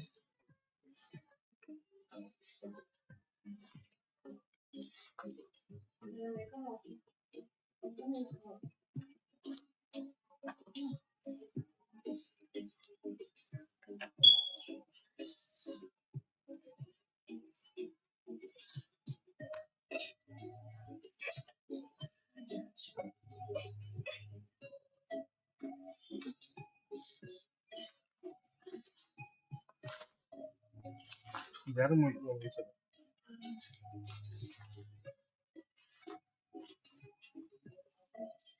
He's too low. I couldn't pick him up.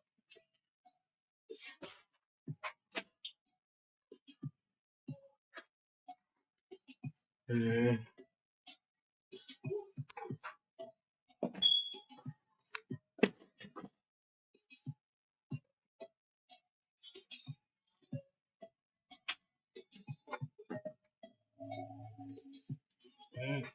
mm.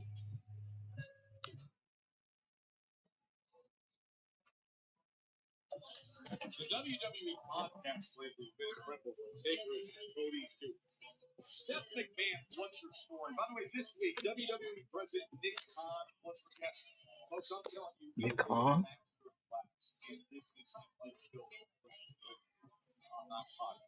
What they talking about? Chelsea Green. By the way, the Chelsea Green Wade Barrett activity has gone over the limit this week on social media. The absurdity of Chelsea Green naming you her so-called direct form of obligation. Did you even the delusion that she's like the presidential level authority to run the Green regime? Friday Night SmackDown.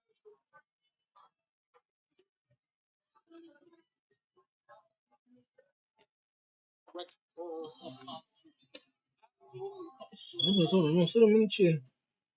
Because I won't be able to get him. You just sit up here, he'd have been fine too, but he keep on moving the table.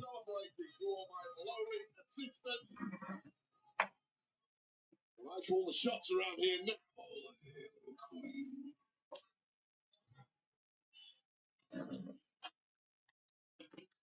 Oh, hell, the queen.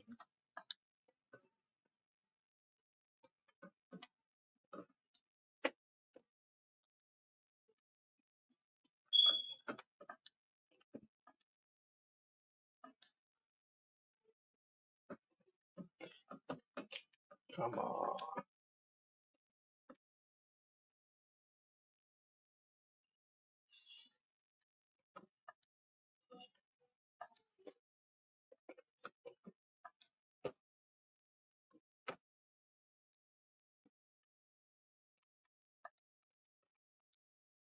Just sipping a frozen cocktail poolside. Now she's made it to work. Oh, the spin that you give this stuff is unreal. The hatred you have for poor Chelsea Green.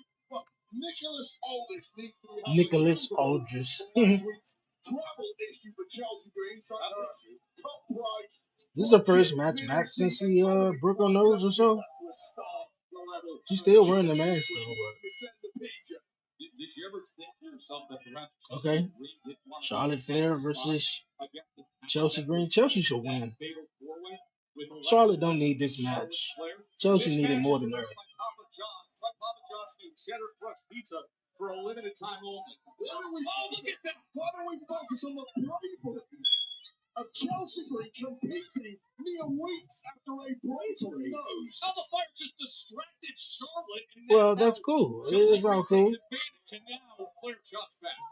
Steady on. This is a Chelsea Green out to prove a point tonight. And what a major scalp it will be if she could claim the Charlotte Flair victory here. Now Flair taking care of Alba Fire as well. This is Charlotte Flair. You mentioned she's had a lot of things go her way career-wise. Not of late irate. Crossbody. Crossbody right into the cover. This is Charlotte Flair looking to stop the run right now. Of course, knocked out of the Money in the Bank qualifiers, knocked out of the Queen of the Ring quarter-final. Simply not what Charlotte Flair is used to. Success is paramount for the Flair now with the referee's bell. Come on, bruh. Charlotte, you gotta have your head on the swivel though. Oh. That was like a zigzag, wasn't it? It looked like more like a zigzag or rather than a backstabber. Fast pace early on. Now Chelsea Green settling in. Her best offensive weapon so far tonight has been Alba Fire, playing the role of secret girl. Once again, negative spin from Joe Test. Documenting reality. The most biased commentator since Michael Cole. Illustrious company you find yourself in, Joe. Saturday and Sunday, July 26th and 27th. WWE is going to Mexico. AEW just did a show in Mexico this past Wednesday. That was nice. That was pretty cool show. You get the upper hand over someone the level of a Charlotte Flair. Make it count. Pretty cool show. Don't give her an inch.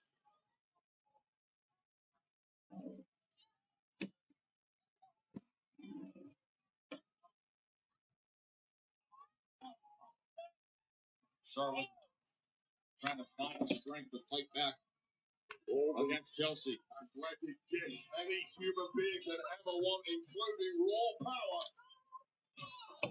Charlotte Flair really can do it all. We've already seen that early on tonight, from the power to the speed to the skill to the high flying. So nimble as well. So technically astute. You go, Chelsea. Oh. Wow.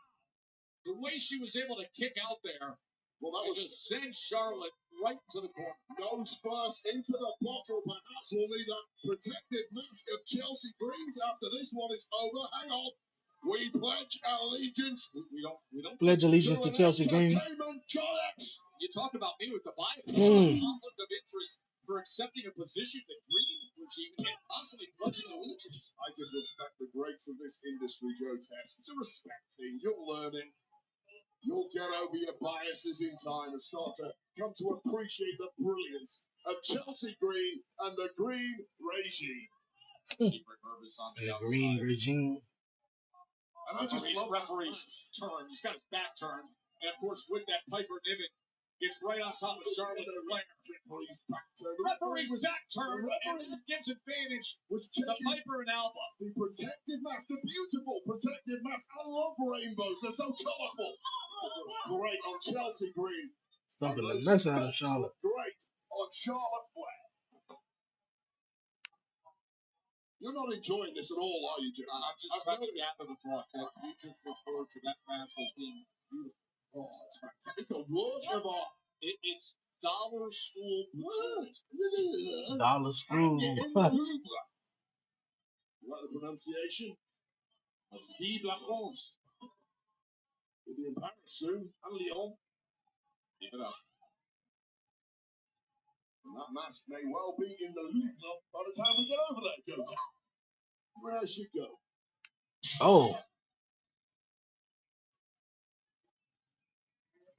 Come on, Chelsea Green. You got this one. You got this one. And Charlotte Flair in front of 11,134. We are sold out here in Grand Rapids, Michigan. And it really has been the Chelsea Green show thus far, but that's the issue with Charlotte Flair. You simply can't write her up. So tough, so durable. She's been in these deep waters before. Finding a way to try to fight her way back against Green, who is wearing that protective mask. Against Zelina Vega back in May in Tampa. Still the effects. Charlotte Flair has got from all angles thus far in this match, but still ticking, still slugging away, and seemingly taking the upper hand once again. And now you can see her gaining momentum against Green. Statistically, the greatest of all time, Charlotte Flair, proving she still has it in abundance. Oh.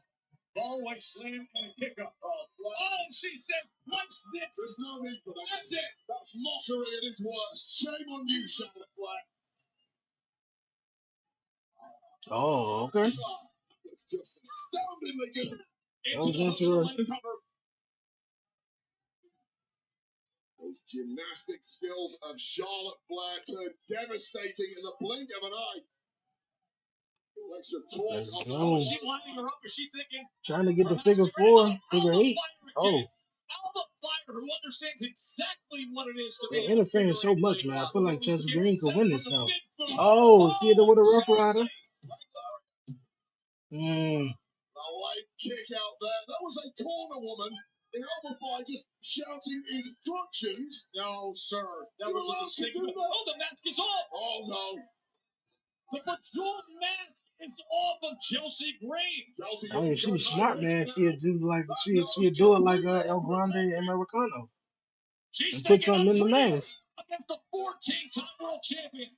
Charlotte denies her. Charlotte. Spear. 1, 2, 3. Oh. And the left shoulder just gets up. Well, speaks volumes. Oh, she's gonna lock it in now. There you go, there you go, there you go, there you go. Roll it up. 1, 2. She's going for the figure 8 again. Come on, Russ. I mean, she's tapping out already. Oh. Oh my God. Just as Charlotte Flair earned the victory, of course, Piper Is she injured, bro? Like the way she was arched, bro. That was nasty. Oh my God, it looked so nasty. The way she was bent back and Piper never landed on her leg. Sister Abigail DDT. Mm. A big kick from Flair. Bliss has been trying to ingratiate herself to former friend Charlotte Flair for weeks now.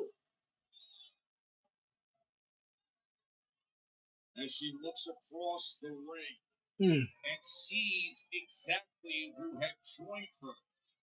There's a major olive branch handed over. This unique relationship. As the hand was extended, and Charlotte, who had just defeated Chelsea Green and then was viciously attacked, walked on by. Zero gratitude, zero acknowledgement, and zero interest in friendship. Charlotte taking care of her own business. Charlotte said, "Nah, I don't want to be. I don't want no part of this." Which I feel like it's the best thing for her, though. Something that she can get involved in a story without her being the women's champion.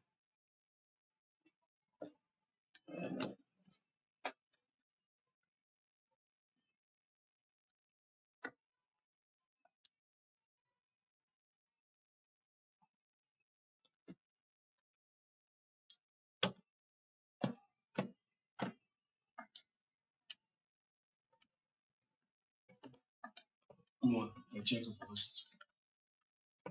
He needs Do you think he really needs you, Solo? small things over. All right? I don't think he needs you at all. Just be ready.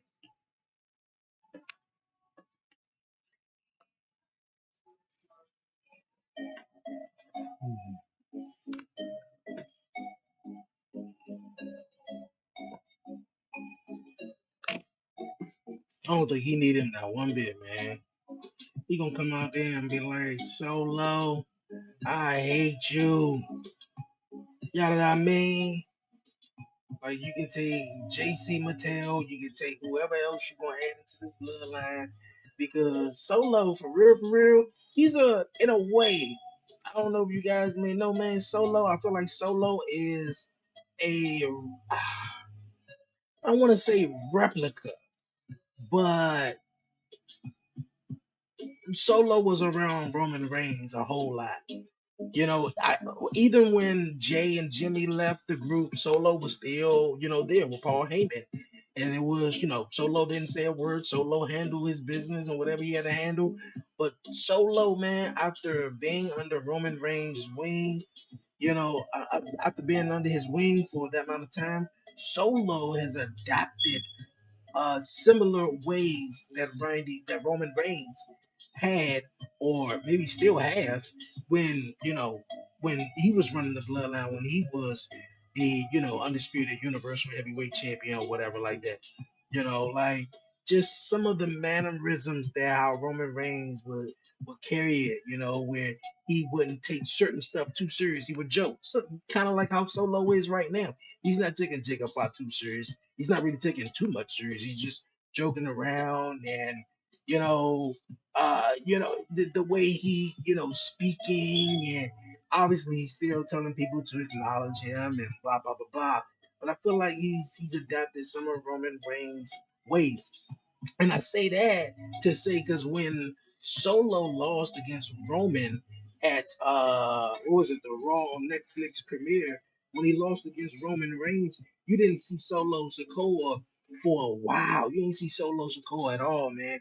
And it was just Jacob Fatu and Tama Tonga holding it down each and every week while they were just getting beat up for real because Tama Loa, he's right now out on injury because he got injured at what was Survivor Series? I believe he got injured too as well.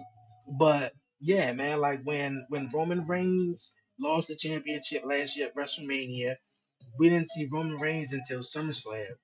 He didn't we didn't see him at all for a while. And then he showed up like everything was still the same. She showed up like, and then everybody was like, "Yo, this is gonna be a babyface Roman Reigns," in which it sort of is though, but he really is still the same Roman Reigns at heart, man. Nothing really changed about him.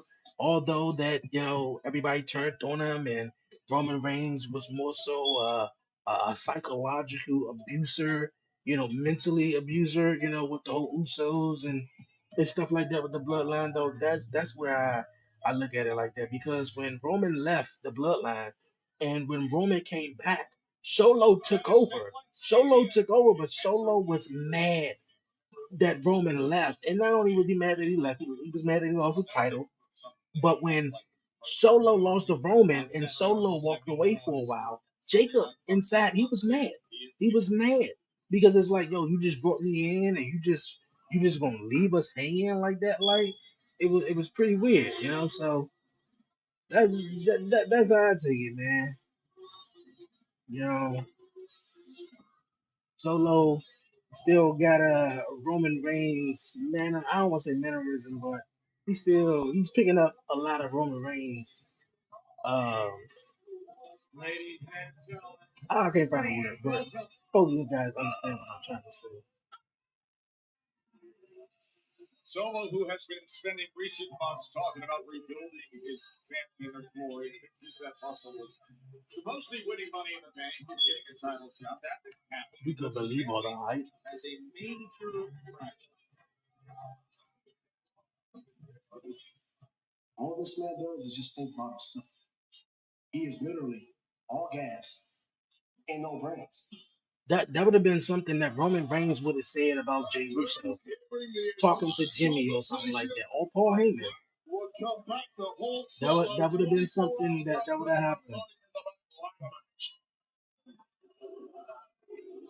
Instead, Roman didn't do it behind no one's back. He said it into everyone's face. He said it into your face. Scuppering Solo's chances of becoming Mr. Money in Mm. What should you say, Joe? Yeah, that's right.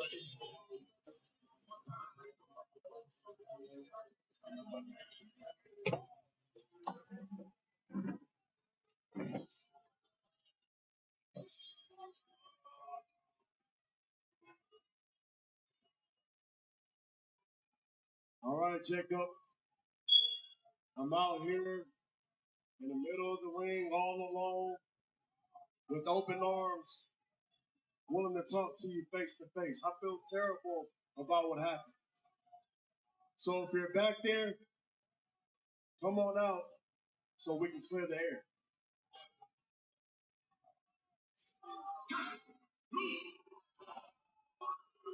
Fatu.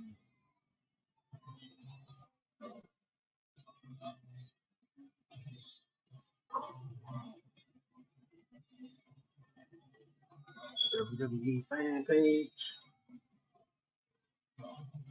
Man, everybody coming in, man. Y'all gotta double tap the screen, man. Y'all in the chat. For real, double tap the screen, man. Y'all in the chat. Show some love, man. Share the live too. Two. For real, man. That United States Championship over his shoulder. And since the beginning of the year, Jacob Fatu has been defining himself as his own man, not an obedient follower. Solo Sikoa is out here tonight, and it's quite clear he's looking for an apology from Jacob Fatu. I don't know in the entirety of Fatu's life if he has ever apologized for anything he's ever done. Asking Fatu to fall in line. Man, he ain't about to fall in line. It's time for Solo to fall in line now.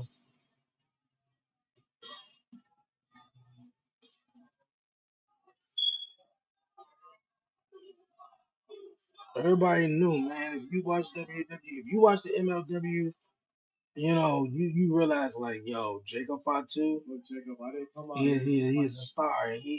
Him in WWE would be dope. I'm not here for that. And when he got in WWE and got hooked up with the Bloodline, bro, it was like, nah, we want Jigga to be the man rather than Solo. I've always loved you. I think that's why Jacob even stood out even more. One thing I learned about being tribal chief was how to love and take care of your family. That's all I'm trying to do, man. You see, families, they fight all the time. They fight, they argue, they forgive, and then they move forward. So let's move forward together, Jacob. Let's do it together as one. That's one. Nah, Jacob. Don't listen to him. Because, Jacob, nobody saw the potential in you Shit, who? except me. Nah, that's a lie. Nobody wanted you here, Jacob, Now, everybody wanted them here. except me. That, part of, besides the That's story, why I brought you here. I gave you the opportunity to change your life and to put food on the table for your family.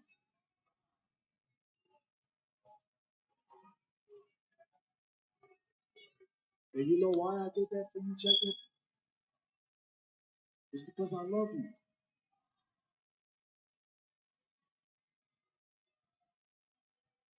don't listen to him, Solo. I love Don't you. listen to him, But Solo. listen, I to be mean, honest, Jacob. Don't listen to him, Jacob. I don't have anybody else.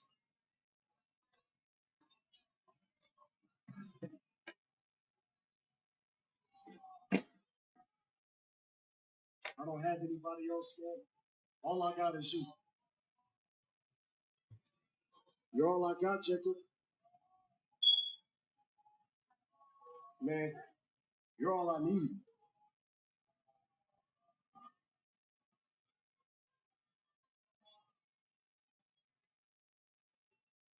So come back. Come back to the family. And Jacob, even if you don't say those 4 words, I'll say it for you. I'll say it to you. I'll say it loud and proud to everybody so everybody can hear it. Jacob. Jacob. I love you, Jacob. That's bull crap.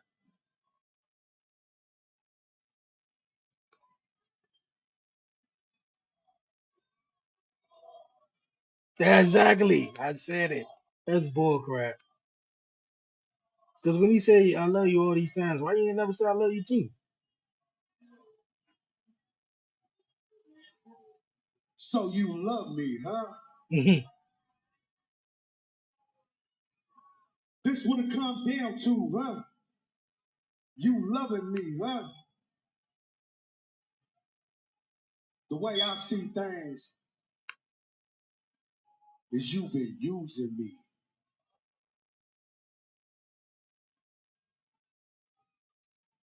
You've been using me to gain power. You've been using me to fight your battles. You even been using me just so you could stay tribal chief. True. True. Hell, you brought me in so I could bring you fame. You brought me in because you thought I was gonna bring you gold. Is this what this is about? Huh? Fame, gold, tribal chief, power. Stella, look at me when I'm speaking to you.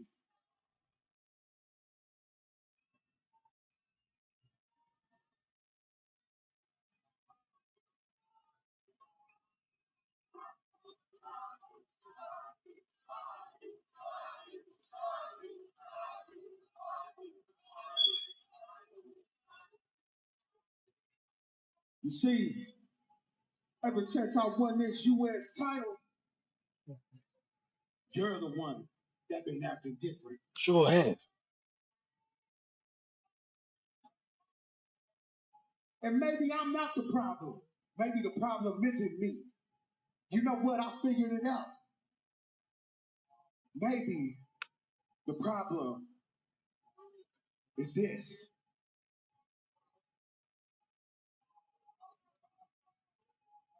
Maybe the problem is this U.S. title. Because you brought the champion, you brought gold home before he did to the family. Is that what it is?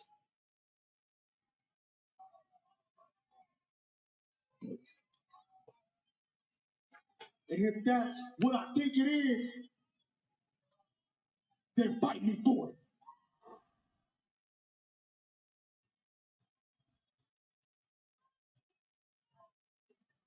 Fight me for this U.S. title. And Solo, I'm only gonna warn you one time. If you ever think about coming this way,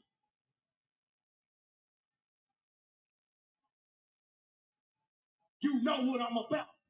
And you know what's popping with me, blood. And you know Jacob Fatu is all game. No price split. Oh. Two denies that spike. Mm.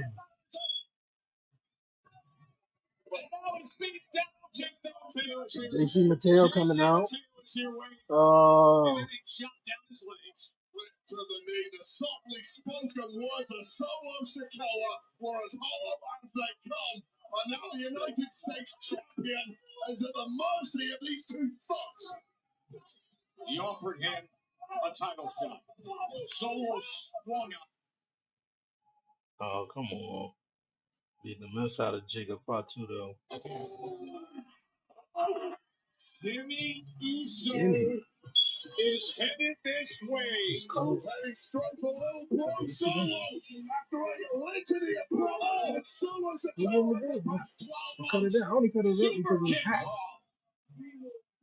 Big brother has arrived as Jacob Fatu was completely laid out in the corner. And now the numbers game is going to get to Jimmy Uso. Too much to ask for Jimmy Uso to take these two down. Jacob Fatu was flattened. Fatu is over in the corners. Jimmy is in serious trouble with Mateo and Solo. And now would you look at this? The recuperative ability. Fatu back up at you. At 11? Jacob Fatu Huh? lays out Solo. Opportunity goes all Jacob Fatu. Come here, let's go. We want to do the you already know you're going to go to sleep anyway. You always going to go to sleep. Massive hip attack on Solo Sikoa. Couldn't spend no time because he was all up your butt. A magnetic to you.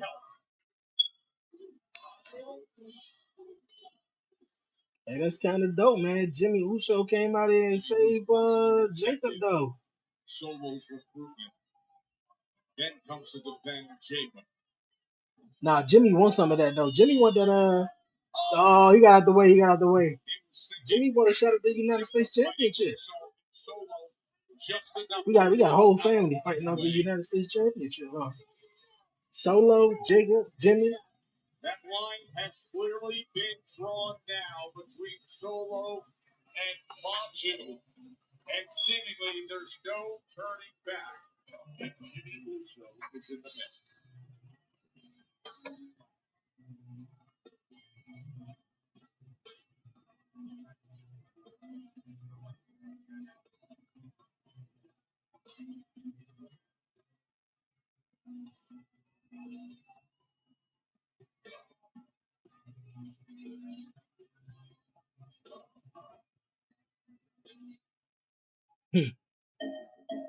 Gotta be known, man. I'm like, fuck that, bro. I don't want this smoke.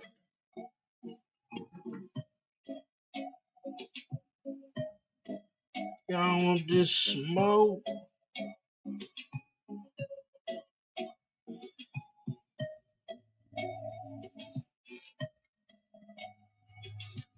Hmm, that's what's up, though.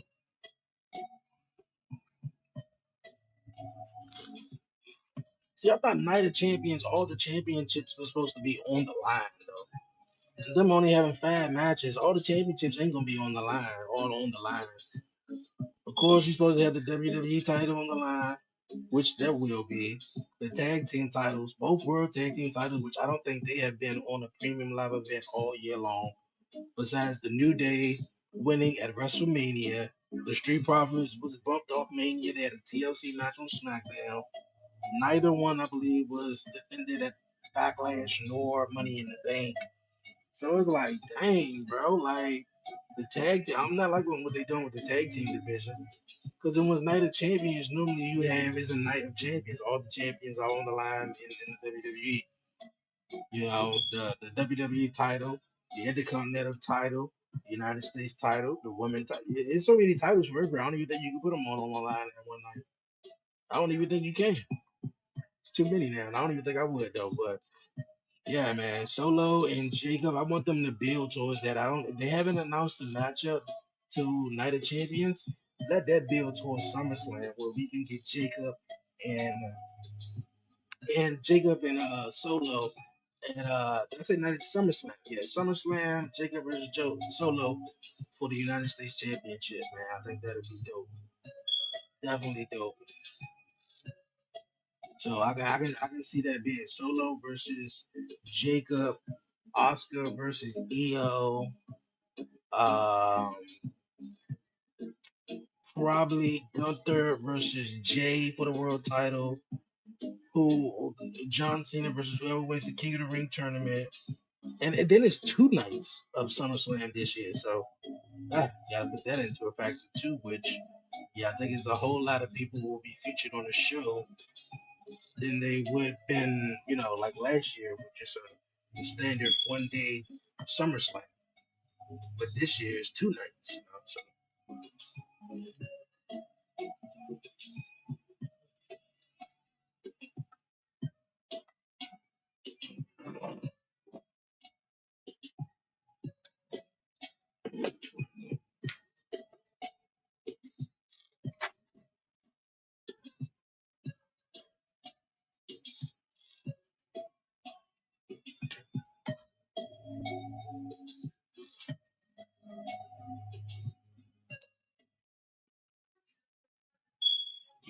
Been an outrageously exciting night. Friday Night SmackDown from here. Bronson Reed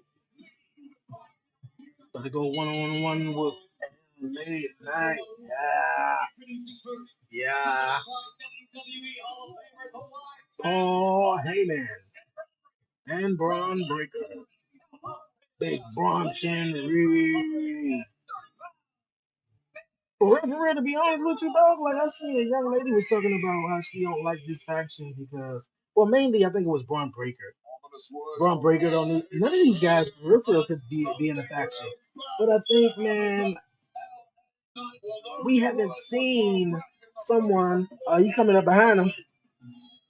I don't think we seen someone with. Oh, seen someone in a faction, and created some young guys to, you know, push them up. It always been like an equal faction where everyone is just sort of on the same level. As they came and attacked LA Knight. Like Braun Breaker, boy, Look at what it takes to hold back Braun Breaker. He's a dog. Put it like that. There you go. He's a dog. Bronson Reed is the one in action. Good luck to throwing Braun Breaker at ringside and straight into the firefight we go. The bell rings now as the match is official. A match that General Manager Nick Aldis paid earlier tonight after the events we saw to open up this Friday Night SmackDown here in Grand Rapids. Into the ring post. Yeah. Just getting out of the way. This is a year sleep LA Knight. Still got our Truth and Johnson. Oh. Look at how quickly Big Bronson Reed, with all that power, gets him up there. No, I don't think he's going for that one, bro. To counter. Oh. killed him. Oh, seriously, just in time. Try to squish him. LA Knight getting out of the way. Well, if LA Knight didn't think he was in big trouble already, he certainly knows it now.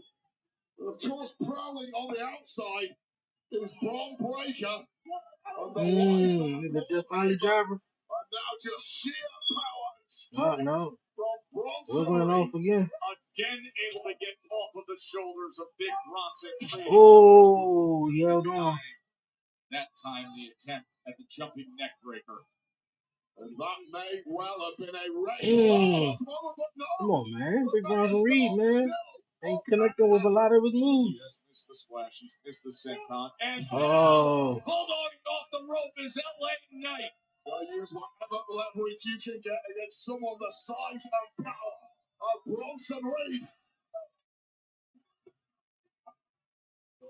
Well, that was like a warning siren to Bronson Reed, who wanted no part of it. Baseball slide, drop kick, and now Knight. He's up on the apron. Oh. To the floor. High-risk, highly effective. The megastar LA Knight completely control the proceedings in the early goings here. Huge cross body from off the top. A wild start between LA Knight and Bronson Reed. He's up on the barrier now, ringside. I call it a wild start. If this was a boxing match, Joe Tez, that will be 10-8 or 10-7 to LA Knight, who's done everything right thus far. I'm telling you, that Clash of Paris, that John right there, boy. That right, that Clash of Paris is gonna be on the chain.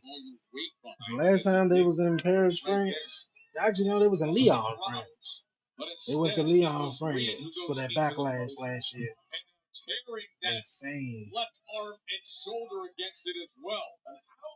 The one before that was in Puerto Rico. They gotta go back to Puerto Rico. Well, first of all, And now they bringing a Paris, a show in Paris to Monday Night Raw. Yeah, that Clash of Paris on Sunday. And Monday gonna be crazy though. I'm glad it's on a Sunday though. I don't know about you guys, man. That gap in between, come on a Saturday and that gap like a Sunday.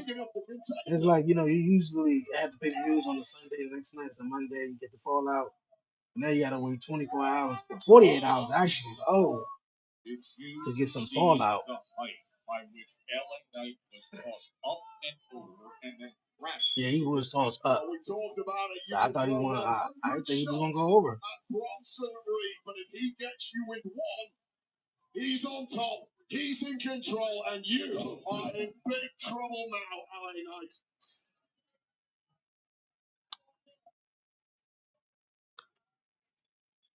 And this is exactly where Bronson Reed wanted the megastar to be at his mercy, slowing down the pace and causing maximum punishment.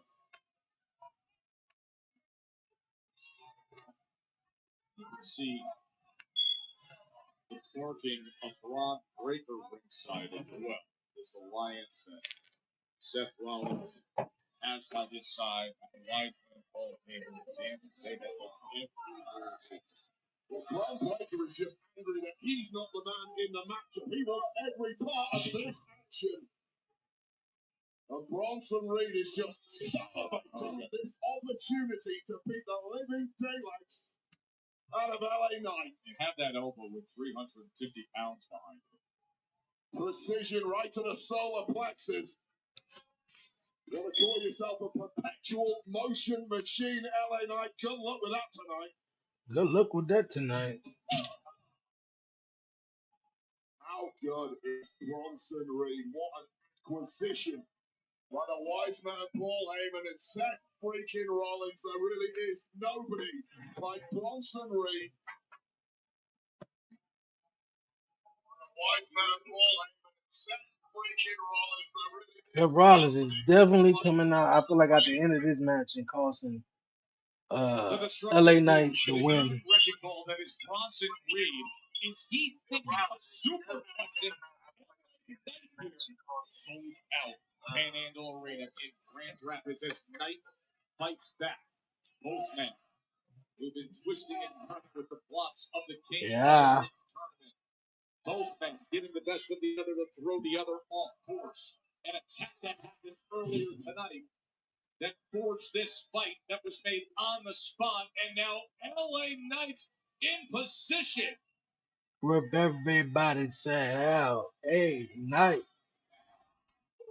Jump up, leaping elbow lands into the cover, punch the leg. Ooh. Off the last 3 or 4 minutes of merciless beatdown from Bronson Reed with that kind of athleticism. Just sapping the hope, sapping the confidence from Bronson Reed, and now to end it perhaps. He's thinking BFT. It's denied. Once again, that big effort from a massive cranium of Bronson.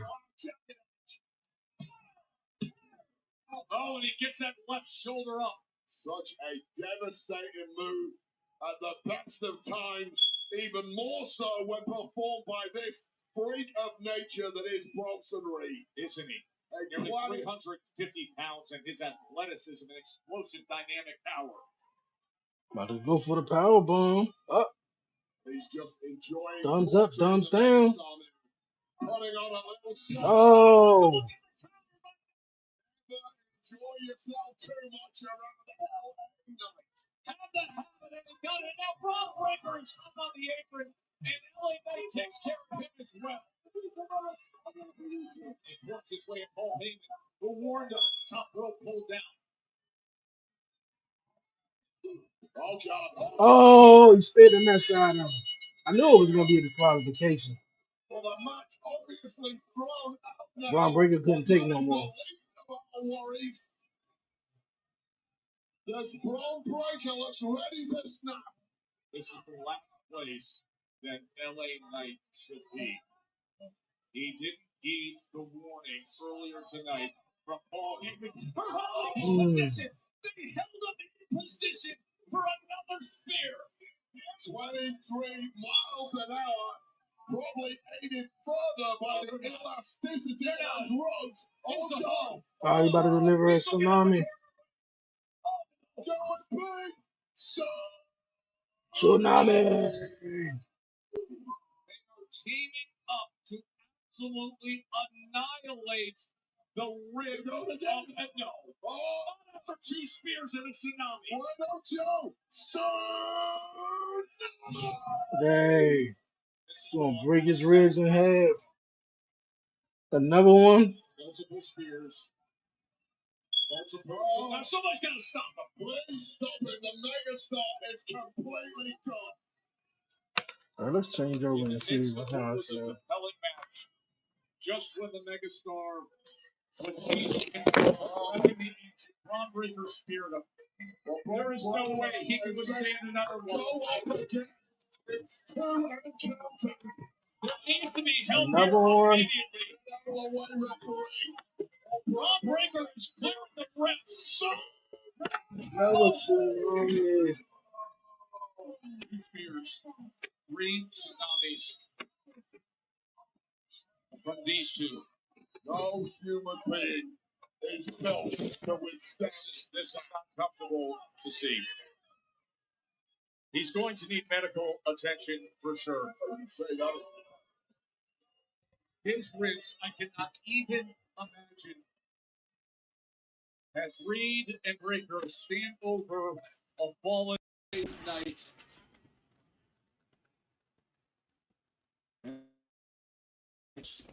Walk away from Ray.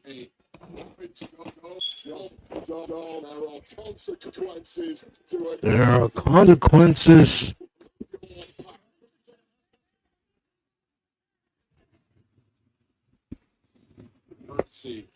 Yo, listen to. How do I sound, guys? Sound all messed up? Sound like a robot or what? Let's see. Do some testing.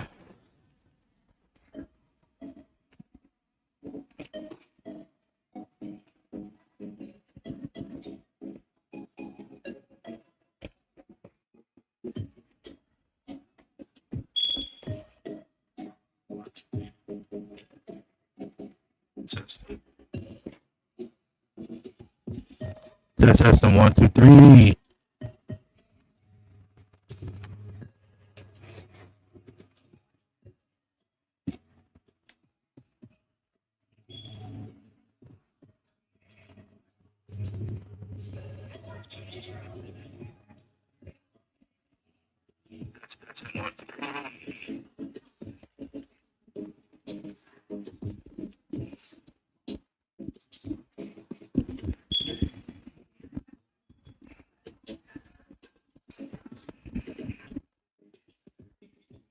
Boom.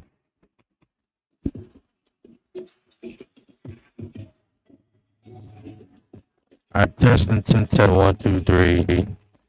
Yo, how do I?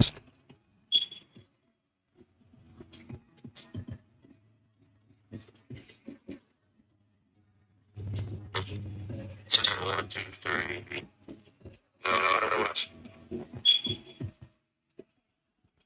I think I sound all messed up.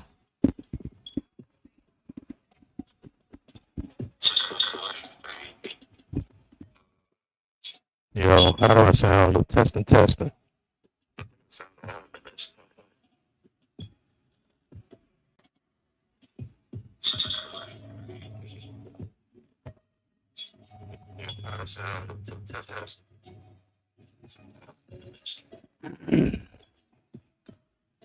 All right, man, we got the main event coming up next. John's taking R-Truth. A dope matchup, man.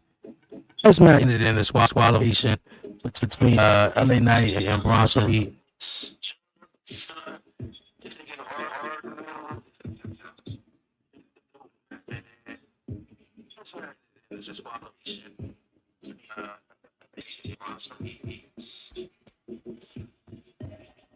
All right, well, I got a commercial, and I'm live, and I'm getting live feedback back at him.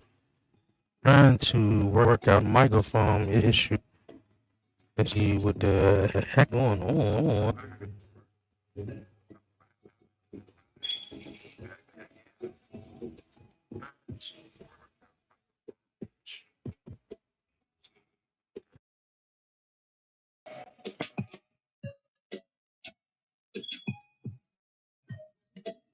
All right, testing, 1, 2, 3, testing.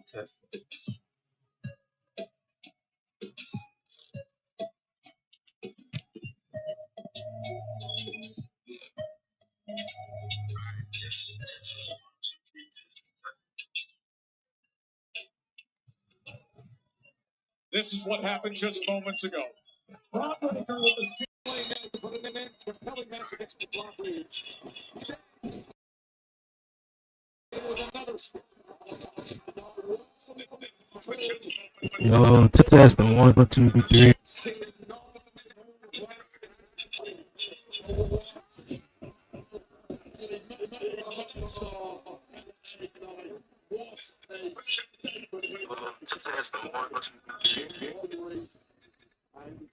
That is what just happened moments ago. We were at commercial break. Medical attention was suspicious. He was pulled backstage, where of course he's in the midst of being evaluated. We would make the assumption that he will go to a local to update you as best we can as to the medical condition of LA Knight. Now, let's get you to next week with Friday Night SmackDown and what you are in store for, because this is going to be coming to you from Riyadh, Saudi Arabia, Night of Champions Eve, and look at what you get with Zelina Vega and Julia for the United States Championship. Not only that, because last week the Wyatt Six took down the Motor City Machine Guns. Wow, they've earned themselves a WWE Tag Team Championship match against the Street Profits next week.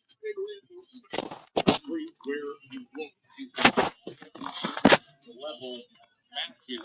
Last woman standing match between Nia Jax and Tiffany Stratton. Against the woman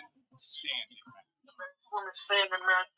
Nia Jax. Come on with it. I just spoke to the man. And you know, the man makes everything possible over here at SmackDown.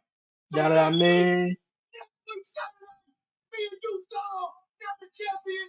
one-on-one. Ivano, I'm about to throw for your ass to the U.S. Championship. Solo, you better get in where you fit in.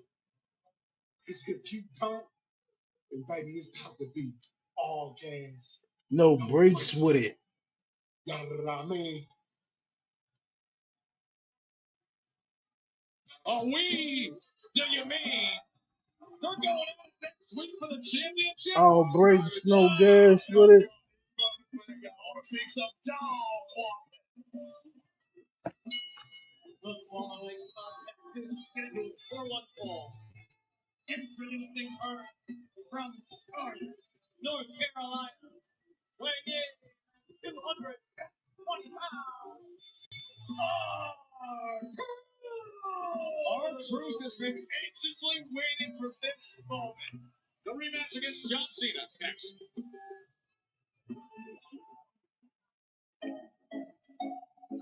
Alright, man. Getting set for the main event match here on SmackDown.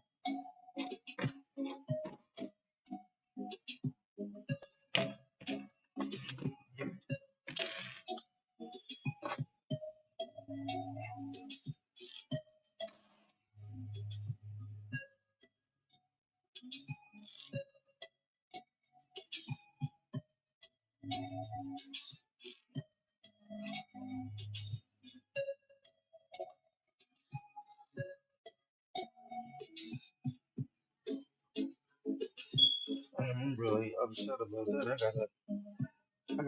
I did get a new mic. Or figure out why is it doing that. Or I could just reset the computer. Let me find out. Let me reset the computer and find out it worked after this.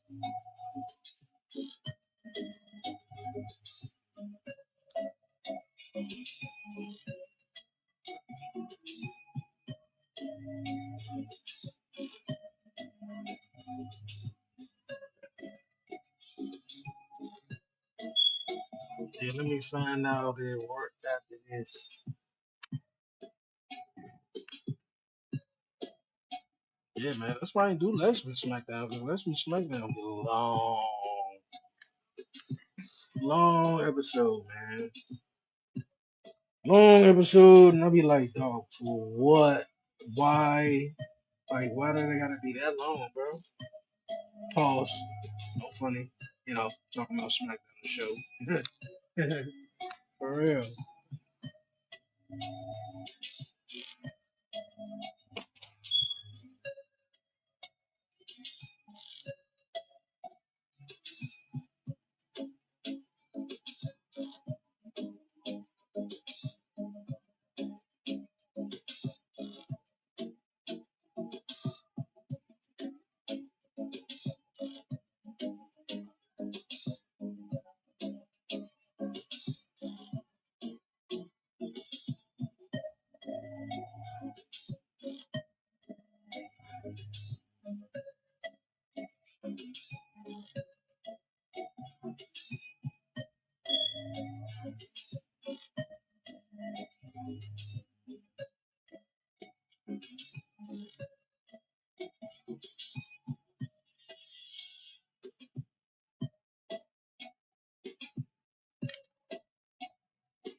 I don't know about that. Somebody just leave that up, bro. I think it's still hot. I mean, yeah, some people got released and fired, but I mean, come on, man. I think the company is still hot. You know, I think it's still hot. I was back on April 25th when Archer congratulated Cena winning the 17th world title. And Cena said nothing. Yeah, but it did kill some momentum, especially like the whole Rock stuff, John Cena, a lot of stuff. On SmackDown. What a path it's been between these two.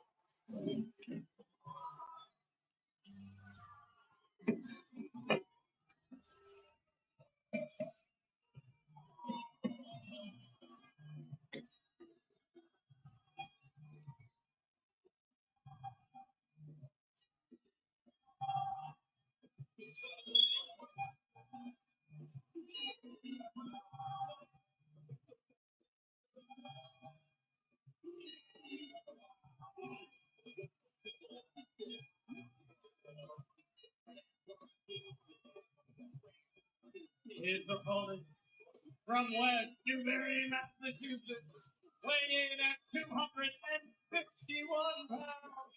He is the undisputed WWE champion, John Cena!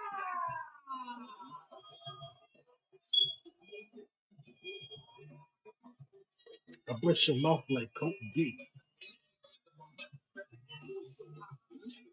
The next man's whether if they hate, let them hate.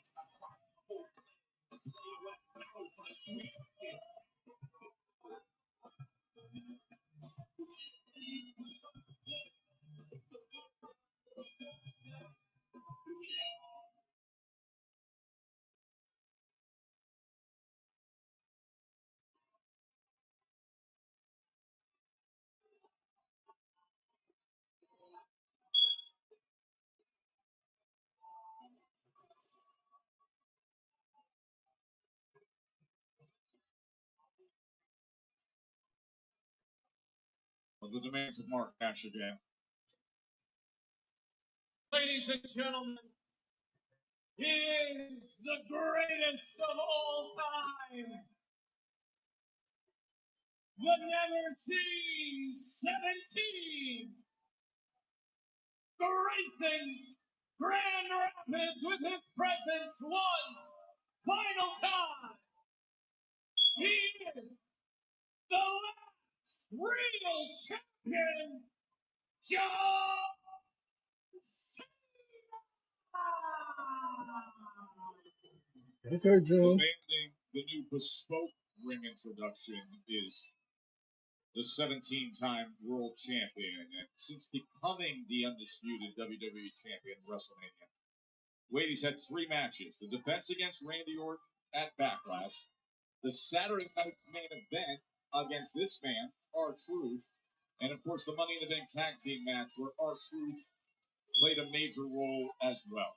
Well, R-Truth played a major role in all 3 of those matches. Now, let's not forget John Cena has a major title defense 1 week from tomorrow at Night of Champions. All the more reason why R-Truth needs to be put out of the picture tonight.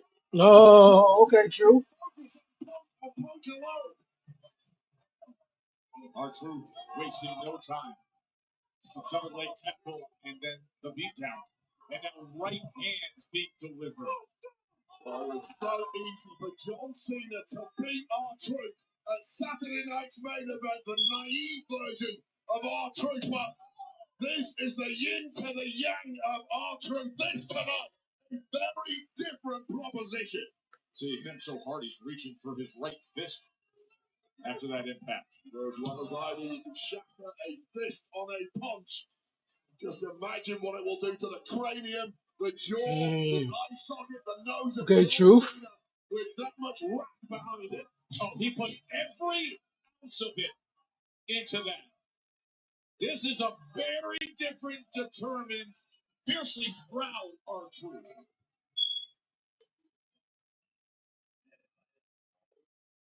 Come on, Truth. What you gonna do, man? Wade now back to back, whipping him into the corner is R-Truth. And this, you understand now what you're getting after you saw R-Truth earlier tonight as he was looking for Cena. I mean, John Cena up here look like he only could do Taking anybody out who was in his path. Cena wasn't even in the don't even be doing much in his matches no more. Like the whole retirement tour, it is what it is now. John Cena with his own moves. Saw this before. In Tampa, he went for it. And I don't know if John Cena has got a single shot in, and it could be over imminently. He's thinking 5 knuckle shuffle is R-Truth. And Cena is smart to roll out. Unfortunately for R-Truth, John Cena did indeed see what was coming and got the hell away as quickly as he could. Now, desperately trying to recover on the outside. Watch out, R-Truth, he's playing possum. Definitely playing possum, I knew it. And Cena threw him in and delivered the elbow. Well, that was always going to be the fear with a red-hot start like that from R-Truth. How long can you keep that going? That kind of pace. The years are not kind to any of us, but our truth has been around the block more than most.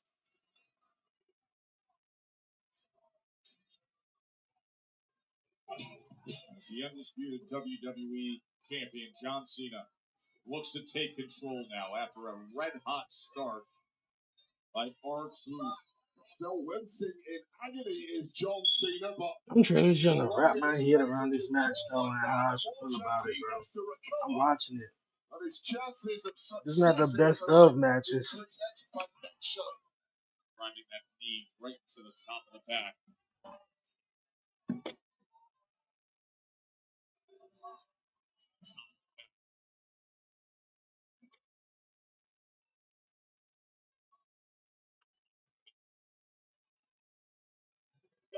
Now Cena with a shoulder tackle of his own.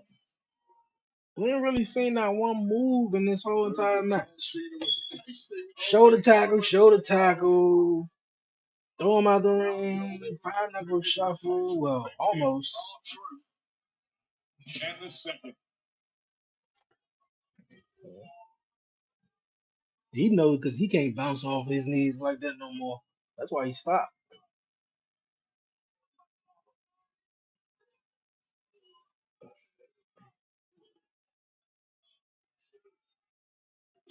The side slams got him lined up.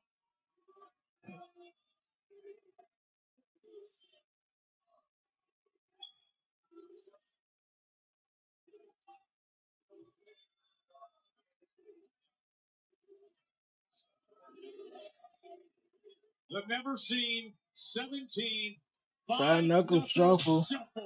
delivered by John Cena. Truth's hopes fading by the second. Amateur adjustments lined up.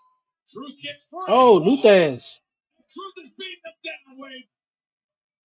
Well, Stone Cold Steve Austin for you. Maybe Truth has got a new hero.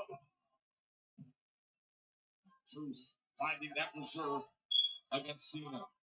And now Cena just comes over right to the side of our announce desk and grabs the championship. Never been about honor, has it? It's never been about glory for John. Look like he's walking away with his title. He said, I'm out of here. Ruin tonight's main event.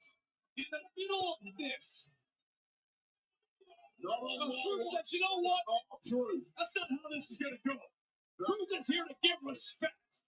Oh, ring the bell. What a piece of garbage. What, they going to restart the match? Got like 15 more. I knew it. Got 15 more minutes left for the show. The title challenger next week. A week and a day early. The second city Saints here. The number one contender, but cut off at the pass. Before he can get any momentum in. Night of Champions next Saturday. They're going to fight for the undisputed WWE Championship.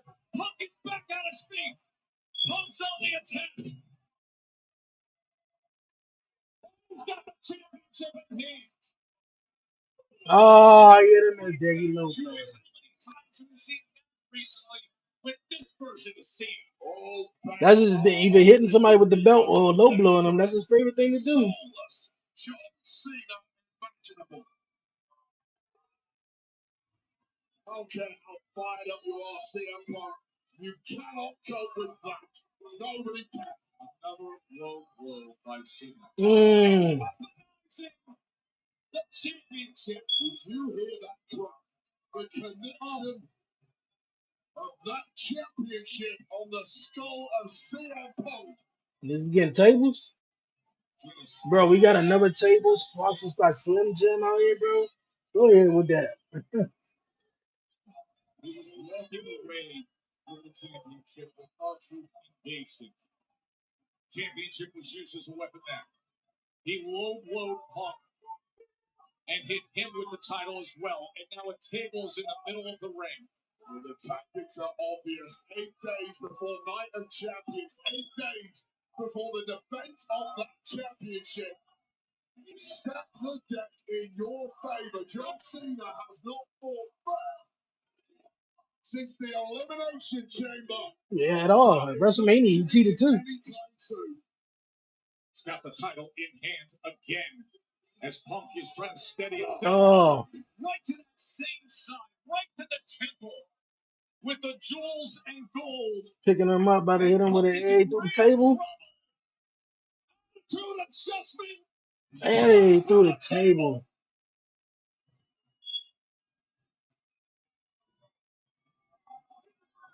What state is CM Punk even going to be in next week? Cena's grabbing the mic as Punk is laid out. Hey yo, is this what are you about to do? Because I remember back in 2011, CM Punk with John Cena through a table, and then he sat up there and pulled a promo. As you lay there in your most uncomfortable, somebody's afraid of what I'm going to say. As you lay there in your most uncomfortable, I hope you can listen. I hope you can digest.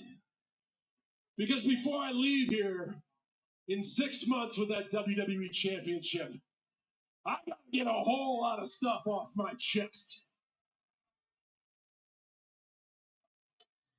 This is interesting. First things first, I don't hate you. I don't even dislike you. I like you. I like you more than anyone you've ever shared a locker room with, that's for sure. I hate this idea of you, this idea that you're the best in the world. You're not. I'm the greatest of all time.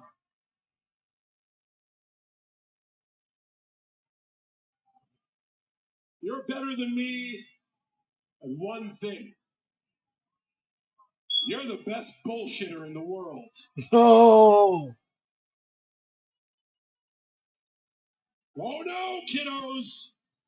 John Cena just dropped a curse word. That means the show is completely off the rails. Hey, Stu, shoot this. Hey, I'm breaking the fourth wall.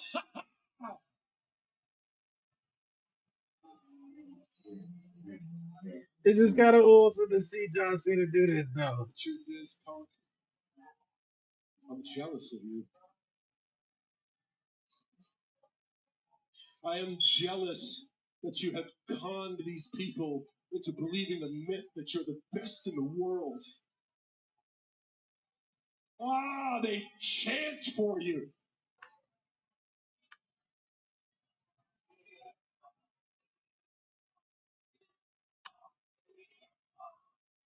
Hell, when you come out, they sing to you. But they don't believe a goddamn word you say. Because you change your values as much as I change my t-shirts. Okay. You're just a loudmouth opportunist who will step on the necks of people who actually work hard if it gets you ahead. Where's another camera? Hey, Claudio Castagnoli. Oh, Hey, Matt Cardona, how you guys doing? Oh, yeah, we're still on, baby.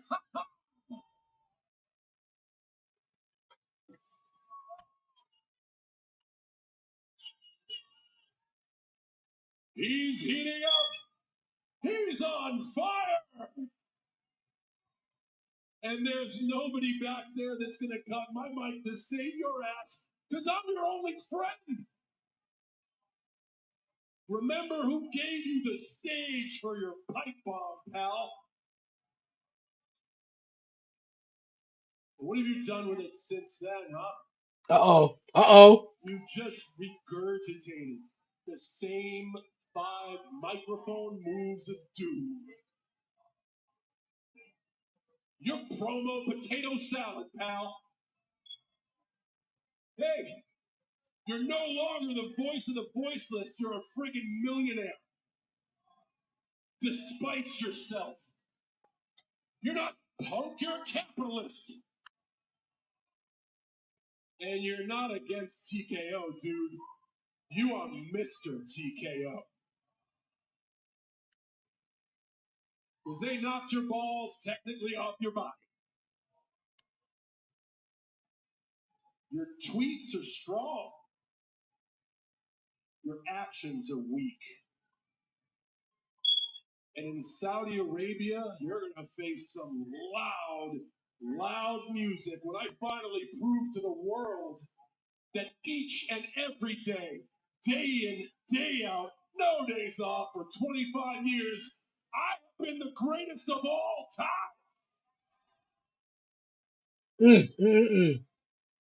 They're gonna be talking about this promo after a while, boy.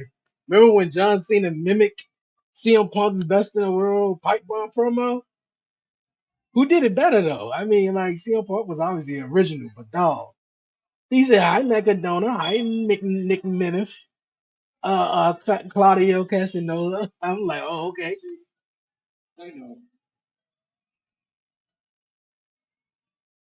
And they know that you were the best in the world for 7 minutes, 14 years ago.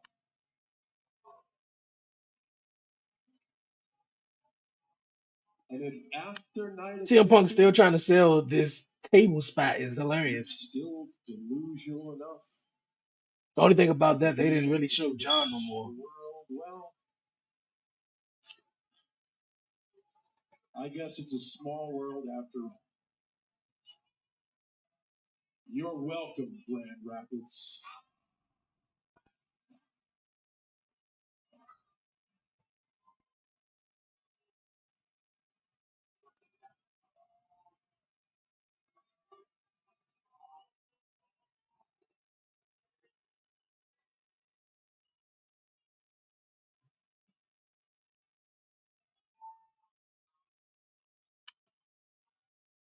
Bring your A game to Night of Champions because, as you can tell, with this building in Grand Rapids is an indication the mood is starting to change.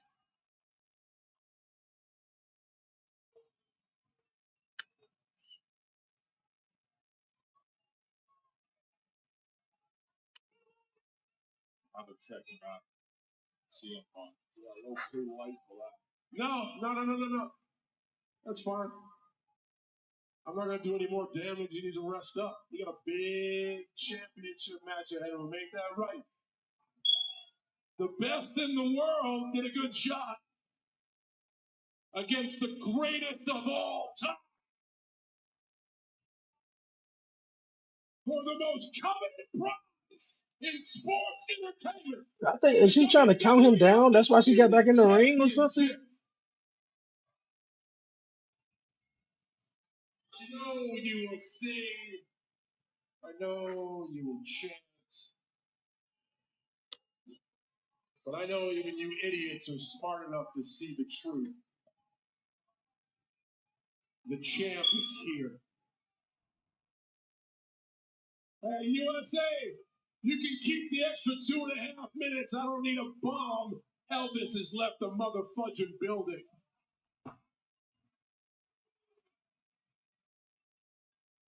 Well, he referenced it. What is he doing now? Rip off your promo to make you look even more foolish. It was 14 years ago this coming week that CM Punk's famous pipe bomb promo took place.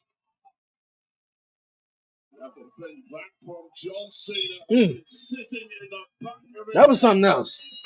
I didn't expect that. I did not expect that. Him to pull off or do CM Punk's own promo that he did all those years ago. The pipe bomb. We just had Cena in our crew. And in similar fashion to the way Cena's been conducting himself now, since becoming the 17-time champion, let's take you back and show you what happened. Yeah, well, the match was supposed to be. Man, I knew the matchup really wasn't going to be no match. With a championship He hit our truth with the belt, and that was it. And then he lined up the AA. When he put him through the table, I immediately knew what he was about to do. Especially when he set up on the top rope. And then John Cena from the mother of all pipe bombs on his opponent 1 week from tomorrow. And my man Shadow in the chat says LA Knight and John Cena need to do a promo battle. Yeah, okay, it won't be no more LA Knight if that happens. Is CM Punk going to be in Riyadh 1 week from tomorrow for that championship match? That's going to be streaming on Peacock. The afternoon of Saturday, June 28th. Is our truth coming back out here? Taking care of business against CM Punk. What a night here on SmackDown from Grand Rapids. Next week, it's Night of Champions. King and Queen of the Ring, the finals, and the undisputed WWE Championship. John Cena defending against CM Punk.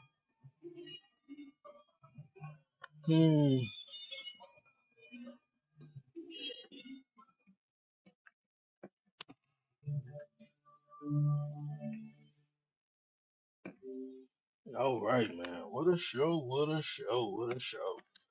Man, John Cena ripping off CM Punk with his promo, man, will go down in history. Really go down in history. Now, when CM Punk did it, that was nice. It was unpredictable. You know, it was a moment in time when time stood still, and CM Punk pulling the promo when he was sitting on the stage, and John Cena got put through a table, much like how John put CM Punk through the table tonight. So yeah, man, that was really cool. Really cool promo. Randy Orton advanced in the King of the Ring tournament. And of course, Oscar beat Alexa Bliss. So on Raw, we got Cody Rhodes and Jey Uso and Jay Cargill versus Roxanne. Whoever those winners would definitely take on Randy Orton and Oscar at Night of Champions for the King and Queen of the Ring. Tournament, and whoever wins gets the championship match at SummerSlam. Man, what a show it definitely was. Of course, Night of Champions next week, man. And man, we got some predictions. We definitely gonna go over when the whole card is going to come out. I believe next week though. Yeah, next week though. But for now, man, I'm about to head on out of here, dog. Been a cool show, man. Really cool show. Really cool.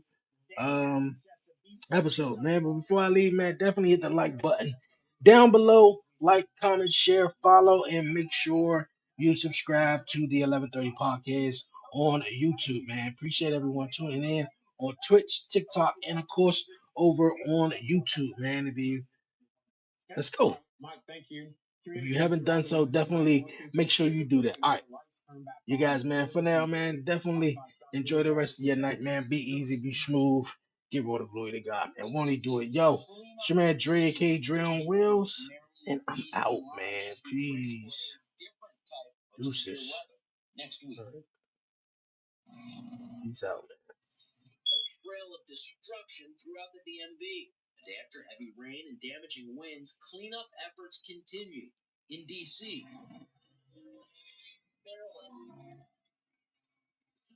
Maryland.